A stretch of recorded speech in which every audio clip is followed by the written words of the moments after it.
श्रीमदानंदतीर्थ भगवत्पादाचार्य गुरुभ्यो नमः। हरिः ओम्। श्रीमद्वायु हनुमद्भीमध्वान्तर्गत रामकृष्ण वेद व्यासात्मक श्रीलक्ष्मी हयग्रीवाय नमः। हरिः ओम्। करोतु मम कल्याणम् हरिः हयमुखाविदः गुरुश्च मध्वनामा मे वरदोऽस्तु निरन्तरम्। आपादमौलिपर्यन्तं गुरूणाम् आकृतिं स्मरेत् तेन विघ्नाः प्रणश्यन्ति सिद्ध्यन्ति च मनोरथाः। अभ्रमं भङ्गरहितम् अजडं विमलं सदा आनन्दतीर्थमतुलं भजे तापत्रयापहम्। चित्रैः पदैश्च गम्भीरैः वाक्यैः मानैरखण्डितैः गुरुभावं व्यञ्जयन्ती भाति श्रीजयतीर्थवाक्। दुर्वादिध्वान्तरवये वैष्णवेन्दीवरेन्दवे श्रीराघवेन्द्र गुरवे नमो अत्यन्तदयालवे। हरिः ओम्। पान्त्वस्मान् पुरुहूतवैरिबलवन्मातङ्गमाद्यद्घटा कुम्भोच्छाद्रिविपाटनाधिकपटु प्रत्येकवज्रायिताः श्रीमत्कण्ठीरवास्य प्रततसुनखदादारितारातिदूर प्रध्वस्तध्वान्तशान्तप्रविततमनसा भावितानाकिवृन्दैः लक्ष्मीकान्तसमन्ततो विकलयन्नैवेशितुस्ते समम् पश्याम्युत्तमवस्तु दूरतरतो अपास्तं रसो योष्टमः यद्रोषोत्करलक्षनेत्रकुटिलप्रान्तोत्थिताग्निस्फुरत् खद्योतोपमविस्फुरिङ्गभसिता ब्रह्मेश शक्रोत्कराः। हरिः ओम्। श्रीमद्विष्णुगिरिनिष्ठातिगुणगुरुतम श्रीमदानन्दतीर्थ त्रैलोक्याचार्यपादोज्ज्वल जल जल सत्त्वांसवः स्मान् पुनन्तु। वाचां यत्र प्रणेत्री त्रिभुवनमहिता शारदा शारदेन्दु ज्योत्स्ना भद्रस्मितश्रीधवलितककुभा प्रेमभारम्भवारा। हरिः ओम्। ಮಧ್ವನವಮಿಯ ಈ ಮಧ್ವ ನವರಾತ್ರೋತ್ಸವದ ಅಂಗವಾಗಿ ಕಳೆದ 8 ದಿವಸಗಳಿಂದ ಈ ಹರಿವಾಯುಸ್ತುತಿ ಅಥವಾ ವಾಯುಸ್ತುತಿಯನ್ನ ಯಥಾಮತಿ ಚಿಂತನೆ ಮಾಡ್ತಾ ಇದ್ದೇವೆ. ಉಳಿದಿರ್ತಕ್ಕಂತಹ ಒಂದು 5-6 ಶ್ಲೋಕಗಳನ್ನು ಇವತ್ತು ಭಗವಂತನಲ್ಲಿ ಸಮರ್ಪಣೆ ಮಾಡಿ ಇಡೀ 9 ದಿವಸದ ಈ ಜ್ಞಾನಯಜ್ಞವನ್ನ ಭಗವಂತನಲ್ಲಿ ಸಮರ್ಪಣೆ ಮಾಡೋಣ. ವೇದವ್ಯಾಸ ದೇವರನ್ನು ವರ್ಣನೆ ಮಾಡಿದ್ದಾರೆ, ಇಲ್ಲಿ ವಾಯುದೇವರನ್ನು ವರ್ಣನೆ ಮಾಡಿದ್ದಾರೆ. ಹಾಗಾಗಿ ಇದು ಹರಿವಾಯುಸ್ತುತಿ. ವಾಯುದೇವರ ಅಂತರ್ಯಾಮಿಯಾಗಿರ್ತಕ್ಕಂತಹ ವೇದವ್ಯಾಸ ದೇವರ ಸ್ತೋತ್ರವೂ ಇದೆ ಇಲ್ಲಿ. ಹಾಗಾಗಿ ಇದು ವಾಯುಸ್ತುತಿ ಮತ್ತು ಹರಿಸ್ತುತಿ ಎರಡೂ ಕೂಡ. ಪಂಡಿತಾಚಾರ್ಯರು ಹೇಳುತ್ತಾರೆ, ನಾವು ನಿನ್ನೆ ನೋಡಿದ್ವಿ, ವಾಯುದೇವರು ಪ್ರಾರ್ಥನೆ ಮಾಡಿದ್ದಕ್ಕೆ ವೇದವ್ಯಾಸ ದೇವರು ಅವತಾರ ಮಾಡಿದ್ದು. ಎಲ್ಲ ದೇವತೆಗಳು ಹೋಗಿ ಪ್ರಾರ್ಥನೆ ಮಾಡಿದರೂ ಕೂಡ ಮುಖ್ಯವಾಗಿ ವಾಯುದೇವರು ಯಾವಾಗ ಪ್ರಾರ್ಥನೆ ಮಾಡುತ್ತಾರೆ ಆಗ ವೇದವ್ಯಾಸ ರೂಪದಿಂದ ಭಗವಂತ ಜಲನಿಧಿ ಶಯನಃ ಸತ್ಯವತ್ಯಾಂ ಮಹರ್ಷೇ ವ್ಯಕ್ತಶ್ಚಿನ್ಮಾತ್ರ ಮೂರ್ತಿ ನಕಲು ಭಗವತಃ ಪ್ರಾಕೃತೋ ಜಾತು ದೇಹ. ಭಗವಂತ ಸತ್ಯವತಿ ಮತ್ತು ಪರಾಶರ ಋಷಿಗಳನ್ನು ನಿಮಿತ್ತ ಮಾಡಿಕೊಂಡು ಪ್ರಾರ್ಥಿತಃ ಸನ್ ಯುಷ್ಮಾಭಿ ಪ್ರಾರ್ಥಿತಃ ಸನ್ ಅಂತಾರೆ. ನೀವು ಪ್ರಾರ್ಥನೆ ಮಾಡಿದ್ರಿ ಸ್ವಾಮಿ, ನಿಮ್ಮ ಪ್ರಾರ್ಥನೆಯನ್ನು ಅಂಗೀಕಾರ ಮಾಡಿ ವೇದವ್ಯಾಸ ದೇವರು ಅವತಾರ ಮಾಡಿದರು. ವೇದವ್ಯಾಸ ದೇವರು ಅವತಾರ ಮಾಡಿದ್ದೇನು ಅಂತ ಪ್ರಶ್ನೆ ಬಂದಾಗ ಮುಂದೆ ಹೇಳ್ತಾರೆ ಅವರು. ಅಸ್ತವ್ಯಸ್ತಂ ಸಮಸ್ತ ಶ್ರುತಿಗತಮಧಮೈರತ್ನ ಪೂಗಂ ಯಥಾಂದೈ ಅರ್ಥಂ ಲೋಕೋಪಕೃತ್ಯೈರ್ಗುಣಗಣ ನಿಲಯ ಸೂತ್ರಯಾಮಾಸ ಕೃತ್ಸ್ನಂ ಯೋಸೌ ವ್ಯಾಸಾಭಿಧಾನಃ ತಮಮಹಮಹಲ್ಲ ಭಕ್ತಿ ತತ್ಸುತ್ಪ್ರಸಾದಾತ್ ಸತ್ಯೋ ವಿದ್ಯೋಪಲಬ್ಧೈ ಗುರುತಮಮ ಗುರಂ ದೇವದೇವಂ ನಮಾಮಿ. ದೇವದೇವಂ ನಮಾಮಿ, ಅಹಂ ದೇವದೇವಂ ಅಹರಹ ನಮಾಮಿ. ನಿಮ್ಮ ಅನುಗ್ರಹ ಇದ್ದರೆ ಮಾತ್ರ ವೇದವ್ಯಾಸ ದೇವರ ವಿದ್ಯೆ ನಮಗೆ ಸಿಗುವುದು. ವಿದ್ಯೋಪಲಬ್ಧೈ, ನಿಮ್ಮ ಅನುಗ್ರಹದಿಂದ, ತ್ವತ್ಪ್ರಸಾದಾತ್ ವಿದ್ಯೋಪಲಬ್ಧೈ ಅಹಂ ಅಹರಹ ಭಕ್ತಿತಃ ನಮಾಮಿ. ನೋಡಿ, ವೇದವ್ಯಾಸ ದೇವರ ಅನುಗ್ರಹ ಆಗಬೇಕಾದರೆ ಮಧ್ವರಾಯರ ಅನುಗ್ರಹ ಆಗಬೇಕು. ಯಾಕೆಂದ್ರೆ ಮಧ್ವರಾಯರ ಪ್ರಾರ್ಥನೆಯಿಂದ ಬಂದಿರೋದು ವೇದವ್ಯಾಸ ದೇವರು. ವೇದವ್ಯಾಸ ದೇವರ ಶಾಸ್ತ್ರ ಅರ್ಥ ಆಗಬೇಕಾದ್ರೆ ಮಧ್ವರಾಯರ ಶಾಸ್ತ್ರ ಅರ್ಥ ಮಾಡ್ಕೋಬೇಕು. ಅಂತಹ ನಿಮ್ಮ ಅನುಗ್ರಹದಿಂದ ನಾನು ವಿದ್ಯೆಯನ್ನು ಪಡೆಯಕ್ಕೋಸ್ಕರವಾಗಿ ಅಹರಹ ಅಹಂ ಭಕ್ತಿಪೂರ್ವಕವಾಗಿ ನಮಸ್ಕಾರ ಮಾಡ್ತೀನಿ. ಏನು ಮಾಡಿದ್ರು ವೇದವ್ಯಾಸ ದೇವರು? ಯೋಸೌ ವ್ಯಾಸಾಭಿಧಾನ, ಈ ವೇದವ್ಯಾಸ ಅನ್ನತಕ್ಕಂಥ ರೂಪದಿಂದ ಅವತಾರ ಮಾಡಿರ್ತಕ್ಕಂತಹ ಗುಣಗಣ ನಿಲಯ, ಅನಂತ ಗುಣಗಳಿಗೆ ಪರಿಪೂರ್ಣನಾಗಿರ್ತಕ್ಕಂತಹ ಅಸೌ ಶ್ರೀಹರಿ ರತ್ನಪೂಗಂ ಯತಾಂದೈಹಿ ಶ್ರುತಿಗತಂ. ನಮ್ಮ ಕೈಲಿ ವೇದ ಸಿಕ್ಕಿಬಿಡುತ್ತಲ್ಲ, ವೇದ ನಮ್ಗೇನೂ ಮಾಡಕ್ಕೆ ಬರಲಿಲ್ಲ. ಅವರು ಉದಾಹರಣೆ ಕೊಡ್ತಾರೆ. ರತ್ನಪೂಗಂ ಯಥಾ ಅಂದೈಹಿ, ಕುರುಡನಿಗೆ ಒಂದು ರತ್ನದ ಮಣಿಯ ಸಮೂಹವನ್ನು ಕೊಟ್ರೆ ಅವನಿಗೆ ಏನು ಗೊತ್ತಾಗದೇ ಇಲ್ಲ, ಹೆಂಗಿದೆ ಅಂತಾನೆ ಗೊತ್ತಾಗಲ್ಲ. ಒಳ್ಳೆ ಚೆನ್ನಾಗಿರ್ತಕ್ಕಂಥ ರತ್ನದ ಮಾಲೆಯನ್ನ ಒಬ್ಬ ಕುರುಡನ ಕೈಯಲ್ಲಿ ಕೊಡ್ತಾರೆ. ಆ ಕುರುಡನಿಗೆ ಆ ರತ್ನದ ಮಹಿಮೆ ಅಥವಾ ಆ ರತ್ನದ ಸೊಬಗು ಹೇಗೆ ಗೊತ್ತಾಗೋದಿಲ್ವೋ, ನಮ್ಮಂಥವರಿಗೆ ವೇದವನ್ನ ಕೊಟ್ರೆ ಹಂಗೆ ಆಗದು. ಆ ವೇದ ಏನು ಹೇಳ್ತಾ ಇದೆ ಅಂತಾನೆ ಗೊತ್ತಾಗಲ್ಲ. ವೇದ ಮಂತ್ರಗಳು ಬಹಳ ಕಷ್ಟ, ಅದು ಉಪನಿಷತ್ತುಗಳು ಇನ್ನೂ ಕಷ್ಟ. ಹಾಗಾಗಿ ನಮ್ಮ ಸ್ಥಿತಿ ಏನಾಗಿತ್ತು ಅಂದ್ರೆ ವೇದದಿಂದ ಭಗವಂತರನ್ನ ತಿಳ್ಕೋಬೇಕು, ಆದರೆ ಆ ವೇದಗಳು ನಮಗೆ ಅರ್ಥವೇ ಆಗೋದಿಲ್ಲ.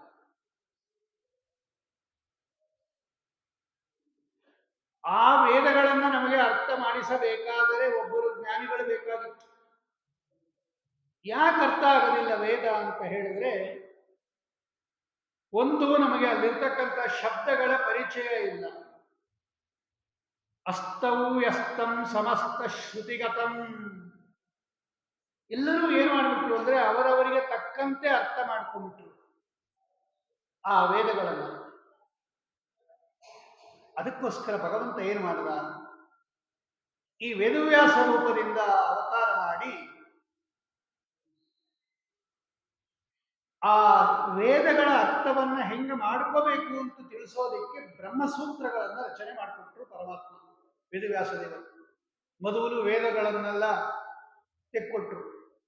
ವೇದಗಳು ಮೊದಲು ರಾಶಿ ರಾಶಿ ರಾಶಿ ವೇದಗಳಿತ್ತು. ಅನಂತಾವೈ ವೇದಾಹ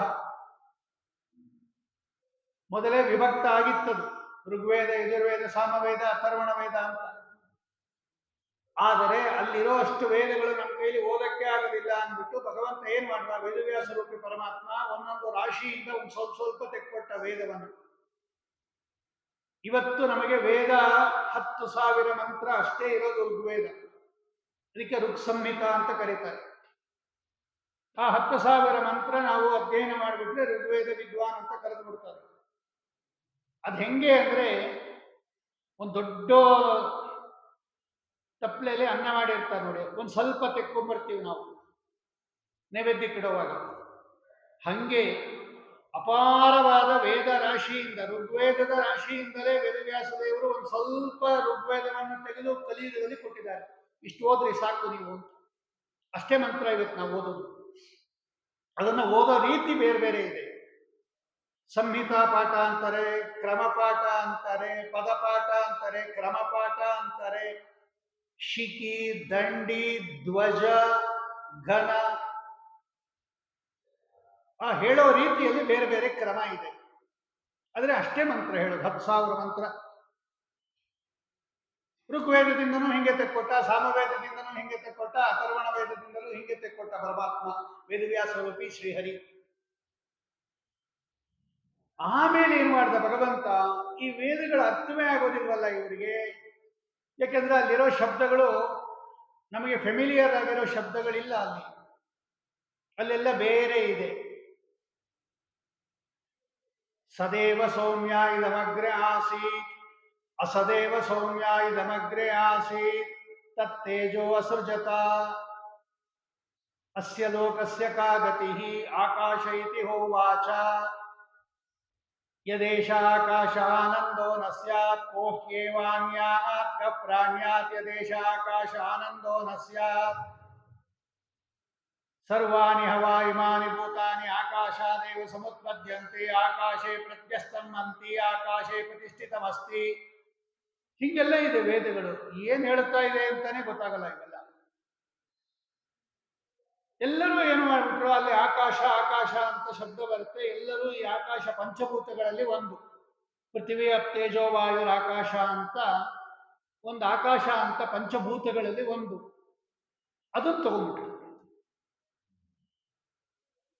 ತಗೊಂಡ್ರೆ ಏನ್ ತಪ್ಪಾಗತ್ತೆ ಅಂತ ಪ್ರಶ್ನೆ ಬಂದಾಗ ಶ್ರೀಮದಾಚಾರ್ಯರು ಹೇಳುತ್ತಾರೆ, ನೋಡಿ ಎಲ್ಲ ವೇದಗಳು ಭಗವಂತನನ್ನ ಹೇಳುತ್ತೆ ಅಂತ ಸ್ವಯಂ ಭಗವಂತ ಹೇಳಿದ್ದಾನೆ ಭಗವದ್ಗೀತೆಯಲ್ಲಿ.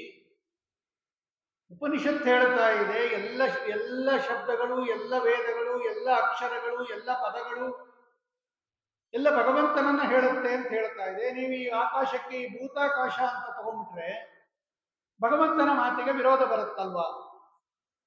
ಹಾಗಾಗಿ ಎಲ್ಲ ಶಬ್ದಗಳು ಭಗವಂತನನ್ನ ಹೇಳುತ್ತೆ ವೇದಗಳಲ್ಲಿ ಇರೋದು. ಸರಿ, ಮತ್ತೆ ಆಕಾಶ ಅಂತ ಭಗವಂತನನ್ನ ಹೆಂಗ್ ಹೇಳುತ್ತೆ ಇವಾಗ? ಭಗವಂತ ಅಂತಾನೆ ನೇರವಾಗಿ ಹೇಳಿಬಿಟ್ಟಿದ್ರೆ ನಾರಾಯಣ ದೇವ ಸಮುತ್ಪದ್ಯಂತೆ ನಾರಾಯಣೇ ಪ್ರಲೀಯಂತೆ ನಾರಾಯಣೇ ಪ್ರವರ್ತಂತೆ ಅಂತ ನಾರಾಯಣ ಉಪನಿಷತ್ತಿದೆ. ಅದೇ ತರ ಹೇಳ್ಬಿಟ್ಟಿದ್ರೆ ನಮ್ಗೆ ತೊಂದರೆನೇ ಆಗ್ತಾ ಇರಲಿಲ್ಲ. ಇಲ್ಲೆಲ್ಲ ಬೇರೆ ಬೇರೆ ಶಬ್ದಗಳು ಬಂದ್ಬಿಟ್ಟಿದೆ. ಆಗ ವೇದವ್ಯಾಸ ದೇವರೇನ್ ಮಾಡಿದ್ರು, ಅಲ್ಲಿರೋ ಆಕಾಶ ಶಬ್ದಕ್ಕೆ ಇವರೆಲ್ಲ ಭೂತಾಕಾಶ ಅಂತ ತಿಳ್ಕೊಂಡ್ಬಿಡ್ತಾರೆ ಅಂತ ಹೇಳಿ ಒಂದು ಸೂತ್ರ ಮಾಡಿದ್ರು. ಓಂ ಆಕಾಶ ಸ್ಥಲಿಂಗಾತ್ ಓಂ ಅಂತ ಒಂದು ಸೂತ್ರ. ಅಪ್ಪ, ಅಲ್ಲಿ ಛಾಂದೋಗ್ಯೋಪನಿಷತ್ತಿನಲ್ಲಿ ಇರತಕ್ಕಂತಹ ಅಸ್ಯ ಲೋಕಸ್ಯ ಕಾಗತಿ ಆಕಾಶ ಇತಿ ಹೋವಾಚ ಅಂತಿದೆ. ಅಲ್ಲಿರೋ ಆಕಾಶ ಶಬ್ದಕ್ಕೆ ಭೂತಾಕಾಶ ಅಂತ ಅರ್ಥ ಅಲ್ಲ, ಪರಮಾತ್ಮ ಅಂತ ಅರ್ಥ. ಯಾಕೆ ಅಂತ ಕೇಳಿದ್ವಿ. ಆಗ ಅವರು ಹೇಳಿದ್ರು, ಆ ಸಮಂತಾತ್ ಕಾಶತೆ ಇತಿ ಆಕಾಶ. ಚೆನ್ನಾಗಿ ಜ್ಞಾನ ಪ್ರಕಾಶನಾಗಿದ್ದಾನೆ ಭಗವಂತ, ಆದ್ದರಿಂದ ಅವನಿಗೆ ಆಕಾಶ ಅಂತ ಕರೀತಾರೆ.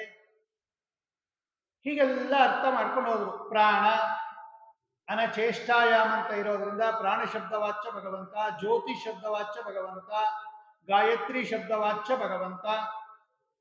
ಹೀಗೆ ಎಲ್ಲ ಶಬ್ದವನ್ನ ಭಗವಂತನಿಗೆ ಸಮರ್ಪಣೆ ಮಾಡೋಕ್ಕೋಸ್ಕರವಾಗಿ ಸೂತ್ರಗಳನ್ನ ರಚನೆ ಮಾಡಿಕೊಟ್ರು. ಅದನ್ನ ಇಲ್ಲಿ ಹೇಳ್ತಾ ಇದ್ದಾರೆ ಪಂಡಿತಾಚಾರ್ಯರು. ಅಸ್ತವ್ಯಸ್ತಂ ಸಮಸ್ತ ಶ್ರುತಿಗತಮದಮೈರತ್ನ ಪೂಗಂ ಯಥಾಂಗೈ ಅರ್ಥಂ ಲೋಕೋಪಕೃತ್ಯೈ ಗುಣಗಣ ನಿಲಯ ಸೂತ್ರಯಾಮಾಸ ಕೃಷ್ಣಂ. ಕುರುಡನ ಕೈಯಲ್ಲಿ ರತ್ನ ಸಿಕ್ಕಿದರೆ ಹೇಗೆ ಆ ರತ್ನದ ಬೆಲೆ ಕುರುಡನಿಗೆ ಗೊತ್ತಾಗೋದಿಲ್ವೋ, ಅದರ ಮಹಿಮೆ ಗೊತ್ತಾಗೋದಿಲ್ವೋ, ಹಂಗೆ ನಮ್ಮ ಕೈಯಲ್ಲಿ, ಅಜ್ಞಾನಿಗಳಾದ ನಮ್ಮ ಕೈಯಲ್ಲಿ ಆ ವೇದಗಳು ಸಿಕ್ಕಿದಾಗ ಅದು ಏನೋ ಎಲ್ಲರೂ ಹೆಂಗೆಂಗ್ ಬೇಕೋ ಹಂಗಂಗೆ ಅರ್ಥ ಮಾಡಿಬಿಟ್ರು ಆ ವೇದಗಳಿಗೆ. ಅಧಮೈಹಿ, ಅಧಮ ಜನರಾಗಿರ್ತಕ್ಕಂಥವರು ಅಸ್ತವ್ಯಸ್ತಂ, ಎಲ್ಲ ಅಸ್ತವ್ಯಸ್ತ ಮಾಡಾಕ್ಬಿಟ್ರು. ಅಲ್ಲಿ ಇರೋದೇ ಬೇರೆ, ಇಲ್ಲಿ ಹೇಳುತ್ತಾ ಇರೋದೇ ಬೇರೆ. ಅಲ್ಲಿ ಏನೋ ಹೇಳುತ್ತಾ ಇದೆ, ಇಲ್ಲಿ ಅವರು ಬೇರೆ ಅರ್ಥ ಮಾಡಿಬಿಟ್ರು. ನೋಡಿ, ನಮಗ್ ಗೊತ್ತಾಗದೇ ಇದ್ದಾಗ ಅವ್ರು ಹೇಳಿದ್ರೆ ಸರಿ ಇಟ್ಕೊಂಡ್ಬಿಡ್ತೀವಿ ನಾವು. ವ್ಯಾಪಾರ ಮಾಡುವಾಗ ಮೋಸ ಹೋಗ್ತೀವಿ. ನೋಡಿ, ಇದು ಚೆನ್ನಾಗಿದೆ ತಗೊಳ್ಳಿ ಅಂತಾರೆ, ಅದು ಕೆಟ್ಟಿರೋ ಪದಾರ್ಥ ಕೊಟ್ಬಿಡ್ತಾರೆ ನಮ್ಗೆ. ನಮಗ್ ಗೊತ್ತಿರಲ್ಲ ಅದು ಚೆನ್ನಾಗಿರೋದು, ನೀವೇ ಕುಡಿ ಅಂತ ಅವ್ರನ್ನೇ ಕೇಳ್ಬಿಡ್ತೀವಿ, ಕೊಡ್ತಾರೆ, ಮನೆಗೆ ಬಂದು ಬಯಸ್ಕೊತೀವಿ, ಏನ್ ಇಂಥ ತಂದಿದ್ಯಾ ಅಂತ. ಹಂಗೆ ಅವ್ರು ಹೇಳಿದ್ದೇ ಅರ್ಥ ಅನ್ಕೋಬಿಟ್ವಿ ನಾವು. ಅವರೆಲ್ಲ ತಪ್ಪು ಅರ್ಥ ಹೇಳಿದ್ದಾರೆ ಅಲ್ಲಿ. ಅದಲ್ಲ, ಅದಕ್ಕೆ ವೇದಕ್ಕೆ ಆ ಅರ್ಥ ಅಲ್ಲ. ನೂರಾರು ವೇದಗಳನ್ನ ಆಚಾರ್ಯರು ಉದಾಹರಣೆ ಮಾಡುತ್ತಾರೆ. ಸೂತ್ರಗಳಲ್ಲಿ ಉದಾಹರಣೆ ಮಾಡುವಾಗ ನೂರಾರು ಅಕ್ಷರಾತ್ ಸಂಭವತೀಹ ವಿಶ್ವಂ ಅಂತಿದೆ. ಅಕ್ಷರ ಅಂದ್ರೆ ಯಾರು? ಎಲ್ಲರೂ ಅಕ್ಷರ ಅಂದ್ರೆ ನಾವು ಅಕ್ಷರ ಬರಿತೀವಲ್ಲ, ವರ್ಣಮಾಲೆ, ಅದನ್ನ ನೋಡಿ.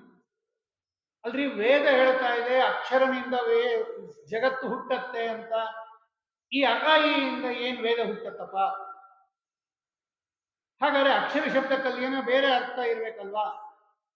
ಯಥೋರ್ಣನಾಭಿ ಸುಜತೆ ಗೃಹ್ಣತೆ ಚ ಯಥಾ ಪೃಥಿವ್ಯಾಂ ಓಷಧಯ ಸಂವದಂತಿ ಯಥಾ ಪುರುಷ ಸತಃ ಪುರುಷ ಕೇಶಲೋಮಾನಿ ತಥಾ ಅಕ್ಷರಾತ್ ಸಂಭವತೀಹ ವಿಶ್ವಂ ಅಂತ ಒಂದು ಉಪನಿಷತ್ತಿದೆ. ಅಕ್ಷರ ಅಂತ ಒಬ್ಬ ಇದ್ದಾನೆ, ಅವನಿಂದ ಈ ಜಗತ್ತು ಹುಟ್ಟತ್ತೆ. ಈಗ ಅಕ್ಷರ ಅಂದ್ರೆ ಏನು? ಎಲ್ಲರೂ ಈ ವರ್ಣಮಾಲೆ ಅಂತ ತಿಳ್ಕೊಂಡ್ರು, ಆಲ್ಫಾಬೆಟ್ಸ್.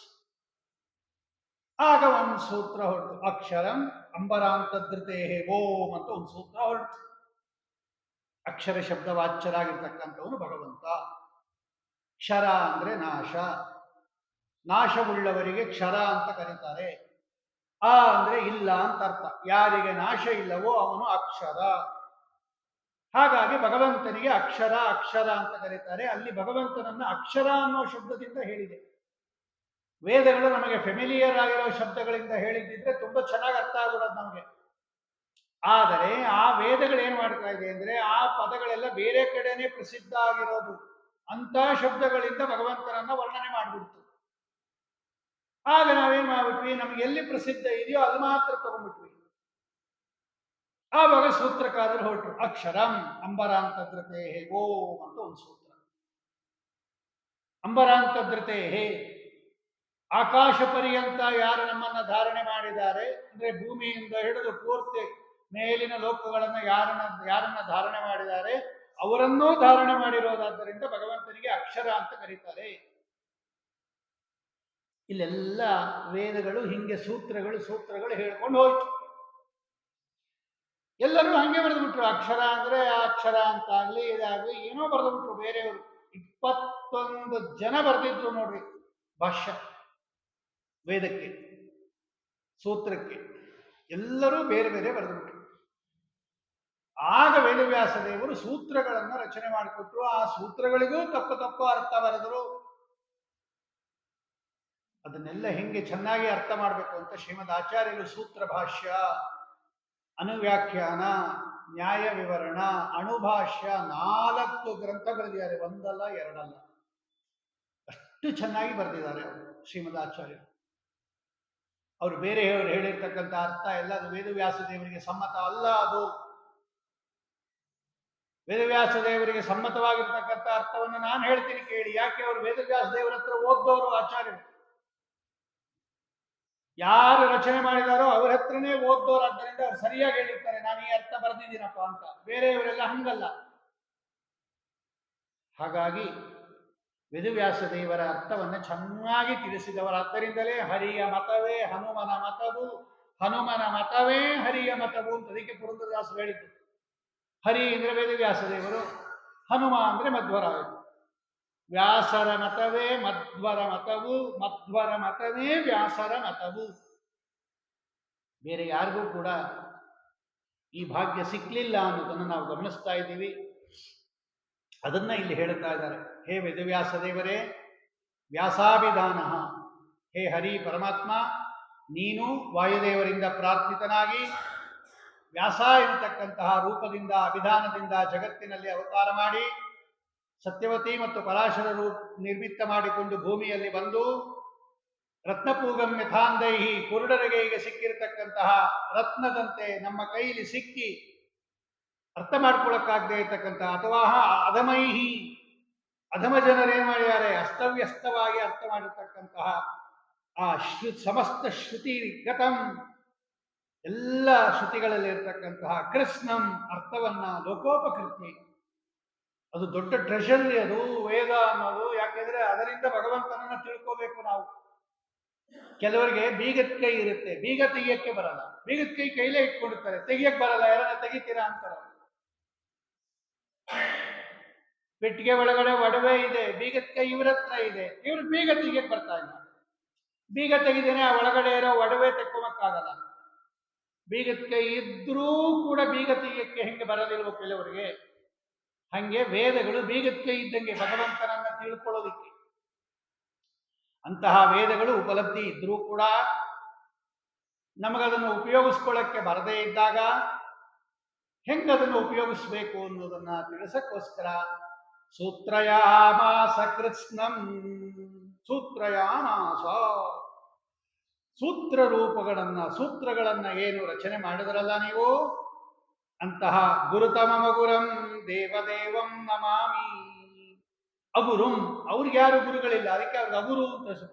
ನಮಗೆಲ್ಲ ಗುರುಗಳವರು ವೇದವ್ಯಾಸ ದೇವರು, ಅವರಿಗೆ ಯಾರು ಗುರುಗಳಿಲ್ಲ, ಆದ್ದರಿಂದ ಅವರಿಗೆ ಅಗುರು ಅಂತ ಕರೀತಾರೆ, ಗುರುರಹಿತ ಅಂತ ಅರ್ಥ.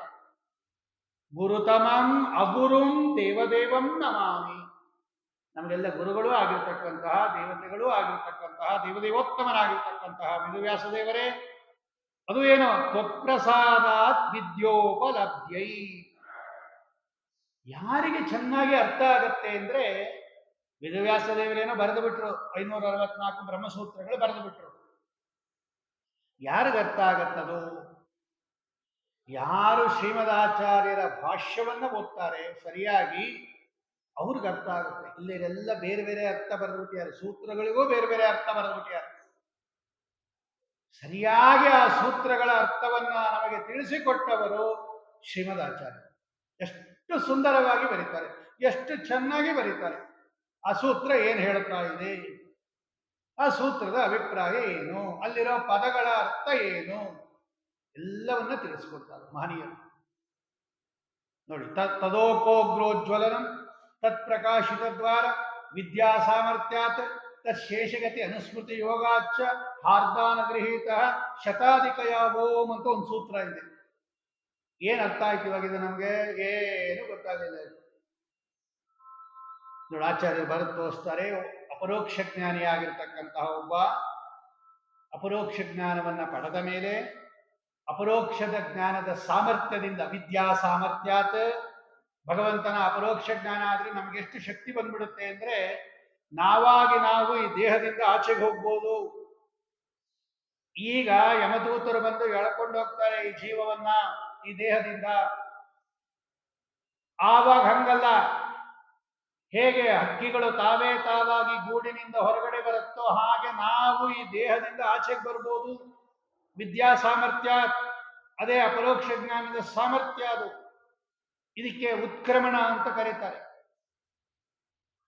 ಆಗ ಅವರವರ ಯೋಗ್ಯತಾನುಸಾರವಾಗಿ ಯಾವ ನಾಡಿ ಮುಖಾಂತರ ಬರಬೇಕು, ಈಗ ಹೊರಗಡೆ ಬರಬೇಕಾದ್ರೆ ಒಳಗಡೆ ನಾಡಿಗಳಿದೆ, ಆ ನಾಡಿಗಳಲ್ಲೇ ಇರೋದು ನಾವು. ಆ ನಾಡಿಗಳಲ್ಲಿ ಇರ್ತಕ್ಕಂಥ ನಾವು ಹೊರಗಡೆ ಬರಬೇಕಾದ್ರೆ ಯಾವ ನಾಡಿಯಿಂದ ಬರಬೇಕು ನಾವು, ನಮ್ಮ ನಮ್ಮ ಯೋಗ್ಯತಾನುಸಾರವಾಗಿ ನಾಡಿಗಳಿರುತ್ತೆ. ಅಲ್ಲಿ ನಾಡಿಗಳು ಬೇಕಾದಷ್ಟು ಇರುತ್ತೆ. ಅವನಿಗೆ ಎಷ್ಟು ಸಾಮರ್ಥ್ಯ ಇದೆಯೋ ಆ ನಾಡಿಯಿಂದ ಹೊರಗಡೆ ಬರ್ತಾನಂತೆ. ಯಾವ ನಾಡಿಯಿಂದ ಹೊರಗಡೆ ಬರಬೇಕೋ ಆ ನಾಡಿಯ ತುದಿ ಹೊಳೆಯಕ್ಕೆ ಶುರು ಆಗುತ್ತಂತೆ. ಏರೋಪ್ಲೇನ್ ಹೋಗಕ್ಕಿಂತ ಮುಂಚೆ ನೋಡ್ರಿ, ಎಲ್ಲ ಲೈಟ್ಗಳು ಆನ್ ಮಾಡಿರ್ತಾರೆ. ಅದು ಆ ಮೇಲ್ಗಡೆ ಒಂದು, ಸೈಡಲ್ಲೊಂದು, ರೆಕ್ಕೆಯಲ್ಲೊಂದು, ಹಿಂದೊಂದು, ಹಿಂಗೆ ಹೊಳೆಯಕ್ಕೆ ಶುರು ಆಗುತ್ತೆ ಟೇಕ್ ಆಫ್ ಆಗೋಕ್ಕಿಂತ ಮುಂಚೆ. ಹಾಗೆ ಯಾವ ನಾಡಿಯಿಂದ ಈ ಜೀವ ಹೊರಗಡೆ ಬರ್ತಾನೆ, ಅದು ಏನು ಅಪರೋಕ್ಷ ಜ್ಞಾನ ಆದ ಮೇಲೆ ಮೇಲಿನ ಲೋಕಕ್ಕೆ ಹೋಗೋವಾಗ ಅಪರೋಕ್ಷ ಜ್ಞಾನಿ ಆದವನು ಯಾವ ನಾಡಿಯಿಂದ ಹೊರಗಡೆ ಬರ್ತಾನೆ ಆ ನಾಡಿಯ ತುದಿ ಹೊಳೆಯಕ್ಕೆ ಶುರು ಆಗುತ್ತಂತೆ. ತದೋಕೋಗ್ರ ಜ್ವಲನಂ ತತ್ ಪ್ರಕಾಶಿತ ದ್ವಾರ. ಕತ್ತಲಿರುತ್ತೆ ಅಲ್ವಾ ಒಳಗಡೆ, ಆ ಹೊಳೆಯಕ್ಕಂತೆ ಅದು ಪಳ ಪಳ ಪಳ ಪಳ ಹೊಳೆಯಕ್ಕೆ ಶುರು ಆಗುತ್ತೆ. ಆ ಪ್ರಕಾಶದ ಮೂಲಕವಾಗಿ ವಿದ್ಯಾ ಸಾಮರ್ಥ್ಯಾತ್ ಅಪರೋಕ್ಷ ಜ್ಞಾನದ ಸಾಮರ್ಥ್ಯದಿಂದ ತತ್ಶೇಷಗತಿ ಅನುಸ್ಮೃತಿ ಯೋಗಾಚ್ಛ ಯಾವ ದಾರಿಯಲ್ಲಿ ಹೋಗಬೇಕು ಅಂತಕ್ಕಂಥ ಜ್ಞಾನದಿಂದ ಹಾರ್ದಾನುಗೃಹೀತ ಭಗವಂತನಿಗೆ ಹಾರ್ದ ಅಂತ ಕರೀತಾರೆ. ಹೃದಯದಲ್ಲಿ ಇರೋದ್ರಿಂದ ಅವನಿಗೆ ಹಾರ್ದ ಅಂತ ಕರೀತಾರೆ. ಅಂತಹ ಹಾರ್ದ ನಾಮಕ ಪರಮಾತ್ಮನಿಂದ ಅನುಗ್ರಹೀತನಾಗಿ ಅವನು ಇಲ್ಲಿಂದ ಹೊರಡುತ್ತಾನೆ ಅಂತ ಇಷ್ಟರ್ಥ ಬರೀತಾನೆ ನೋಡಿ. ಓಂ ತದೋಕೋಗ್ರ ಜ್ವಲನಂ ತತ್ ಪ್ರಕಾಶಿತ ದ್ವಾರ ವಿದ್ಯಾ ಸಾಮರ್ಥ್ಯಾತ್ ತಶೇಷಗತಿ ಅನುಸ್ಮೃತಿ ಯೋಗಾಚ್ಚ ಹಾರ್ದಾನುಗೃಹೀತ ಶತಾಧಿಕ ಯಾವೋ 101 ನಾಡಿಗಳಿದೆ. ಪ್ರಧಾನ ನಾಡಿಗಳು, ಮಧ್ಯದಲ್ಲಿ ಒಂದಿದೆ, ಈ ಕಡೆ 50 ಇದೆ, ಈ ಕಡೆ 50 ಇದೆ. ಅದೆಲ್ಲ ಕಣ್ಣಿಗೆ ಕಾಣೋದಿಲ್ಲ, ಇಂದ್ರಿಯಗಳಿಗೆ ಕಾಣೋದಿಲ್ಲ, ಅದು ನಾಡಿಗಳು. ಅಂತಹ ಉತ್ಕೃಷ್ಟವಾಗಿರ್ತಕ್ಕಂಥ ನಮಗೆ ಇವತ್ತು ಎಕ್ಸ್ರೇಲಿ ಕಾಣ್ತಾ ಇರೋದು ನರಗಳು. ನರಗಳು ಬೇರೆ, ನಾಡಿಗಳು ಬೇರೆ. ನಾಡಿಗಳು ಇಂದ್ರಿಯಗಳು ಎಲ್ಲ ಒಳಗಡೆ ಸೂಕ್ಷ್ಮ ರೂಪದಲ್ಲಿದೆ. ಅದು ಯಾವ ನಿಮ್ಮ ಎಕ್ಸ್ರೇಗೆ ಅಥವಾ ಸ್ಕ್ಯಾನಿಂಗ್ ಯಾವುದಕ್ಕೂ ಗೊತ್ತಾಗಲ್ಲ, ಅದು ಒಳಗಿದೆ. ನಮ್ಮ ದೇಹದೊಳಗೆ 2 ಭಾಗ ಇದೆ. ಒಂದು ಭೌತಿಕ ದೇಹ, ಇನ್ನೊಂದು ಆಧ್ಯಾತ್ಮಿಕ ದೇಹ ಅಂತ. ಗರುಡ ಪುರಾಣದಲ್ಲಿ 16ನೇ ಸರ್ಗದಲ್ಲಿ ಈ ಯಾರನ ಮರಣ ಹೊಂದಿದ್ರೆ ಗರುಡ ಪುರಾಣ ಹೇಳಿಸ್ತಾರಲ್ಲ, ಅದರಲ್ಲಿ 16ನೇ ಸರ್ಗ, ಕಡೆಯ ಸರ್ಗಕ್ಕೆ ಮೋಕ್ಷ ಧರ್ಮ ನಿರೂಪಣ ಸರ್ಗ ಅಂತ ಕರೀತಾರೆ. ಎಷ್ಟು ವಿಷಯ ಹೇಳಿದ್ದಾರೆ. ನಮ್ಮ ದೇಹದ ಒಳಗೆ ಏನೇನಿದೆ ಅಂತೆಲ್ಲ ಇದೆ ಅದರಲ್ಲಿ. ನಮ್ಮ ದೇಹದೊಳಗೆ ಮೇರು ಪರ್ವತ ಇದೆ, ನಮ್ಮ ದೇಹದೊಳಗೆ ಸೂರ್ಯ ಚಂದ್ರರಿದ್ದಾರೆ, ನಮ್ಮ ದೇಹದೊಳಗೆ ಎಲ್ಲ ಇದೆ. ಮಹತ್ತತ್ವ, ಅಹಂಕಾರ ತತ್ವ ಎಲ್ಲ ಇದೆ. ನದಿಗಳಿದೆ, ಸಮುದ್ರಗಳಿದೆ.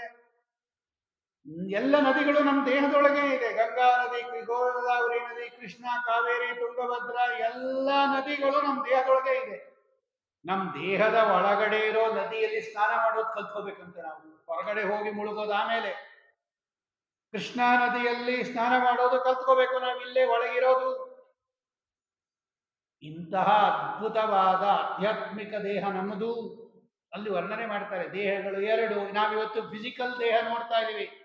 ತಲೆ ಇದೆ, ಒಳಗಡೆ ಹಲ್ಲಿರುತ್ತೆ, ಅದಿರುತ್ತೆ, ಇದಿರುತ್ತೆ, ಮೂಳೆ ಇರುತ್ತೆ, ಎಲುಬಿರುತ್ತೆ, ರಕ್ತ ಇರುತ್ತೆ, ಮಾಂಸ ಇರುತ್ತೆ, ನರ ಇರುತ್ತೆ, ಅದೆಲ್ಲ ಇರುತ್ತೆ. ಅದು ಭೌತಿಕ ದೇಹ.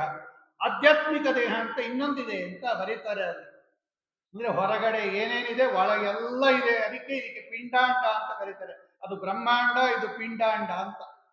ಇದು ಚಿಕ್ಕ ಮಾಡಲ್. ಇದು ಹೊರಗಡೆ ಹೆಂಗಿದೆ ಬ್ರಹ್ಮಾಂಡ ಅನ್ನೋದನ್ನ ಚಿಕ್ಕದಾಗಿ ತೋರಿಸ್ತಾ ಇದ್ದಾನಂತೆ, ಪಿಂಡಾಂಡ ಅಂತ ಕರೀತಾರೆ. ಹಾಗಾಗಿ ಅತ್ಯದ್ಭುತವಾಗಿರ್ತಕ್ಕಂತಹ ಇಂತಹ ವಿಷಯಗಳನ್ನೆಲ್ಲ ಅಲ್ಲೆಲ್ಲ ಬರೆದಿದ್ದಾರೆ. ಅಂತಹ ಒಳಗಡೆ ಇರ್ತಕ್ಕಂತಹ ನಾಡಿಗಳ ಮುಖಾಂತರ ಈ ದೇಹ ಹೊರಡತ್ತೆ ಅಂತ ಎಷ್ಟು ಸುಂದರವಾಗಿ ಬರೀತಾರೆ ಅಲ್ಲೆಲ್ಲ. ಬ್ರಹ್ಮಸೂತ್ರಗಳಲ್ಲಿ 4ನೇ ಅಧ್ಯಾಯದ 2ನೇ ಪಾದದಲ್ಲಿ ಇದನ್ನೆಲ್ಲ ಬರೀತಾ ಇದ್ದಾರೆ. ಅದನ್ನೆಲ್ಲ ಆಚಾರ್ಯರು ತೋರಿಸ್ಕೊಡ್ತಾರೆ. ತುಂಬಾ ಚೆನ್ನಾಗಿ ತೋರಿಸ್ತಾರೆ. ಶ್ರೀಮದಾಚಾರ್ಯರು ಬಹಳ ಸರಳವಾಗಿ, ಬಹಳ ಸುಂದರವಾಗಿ ತಿಳಿಸ್ತಾರೆ. ಅದರ ವಿಸ್ತಾರನೇ ಟೀಕಾಕೃತ್ಪಾದರು ರಚನೆ ಮಾಡತಕ್ಕಂತಹ ತತ್ವಪ್ರಕಾಶಕ.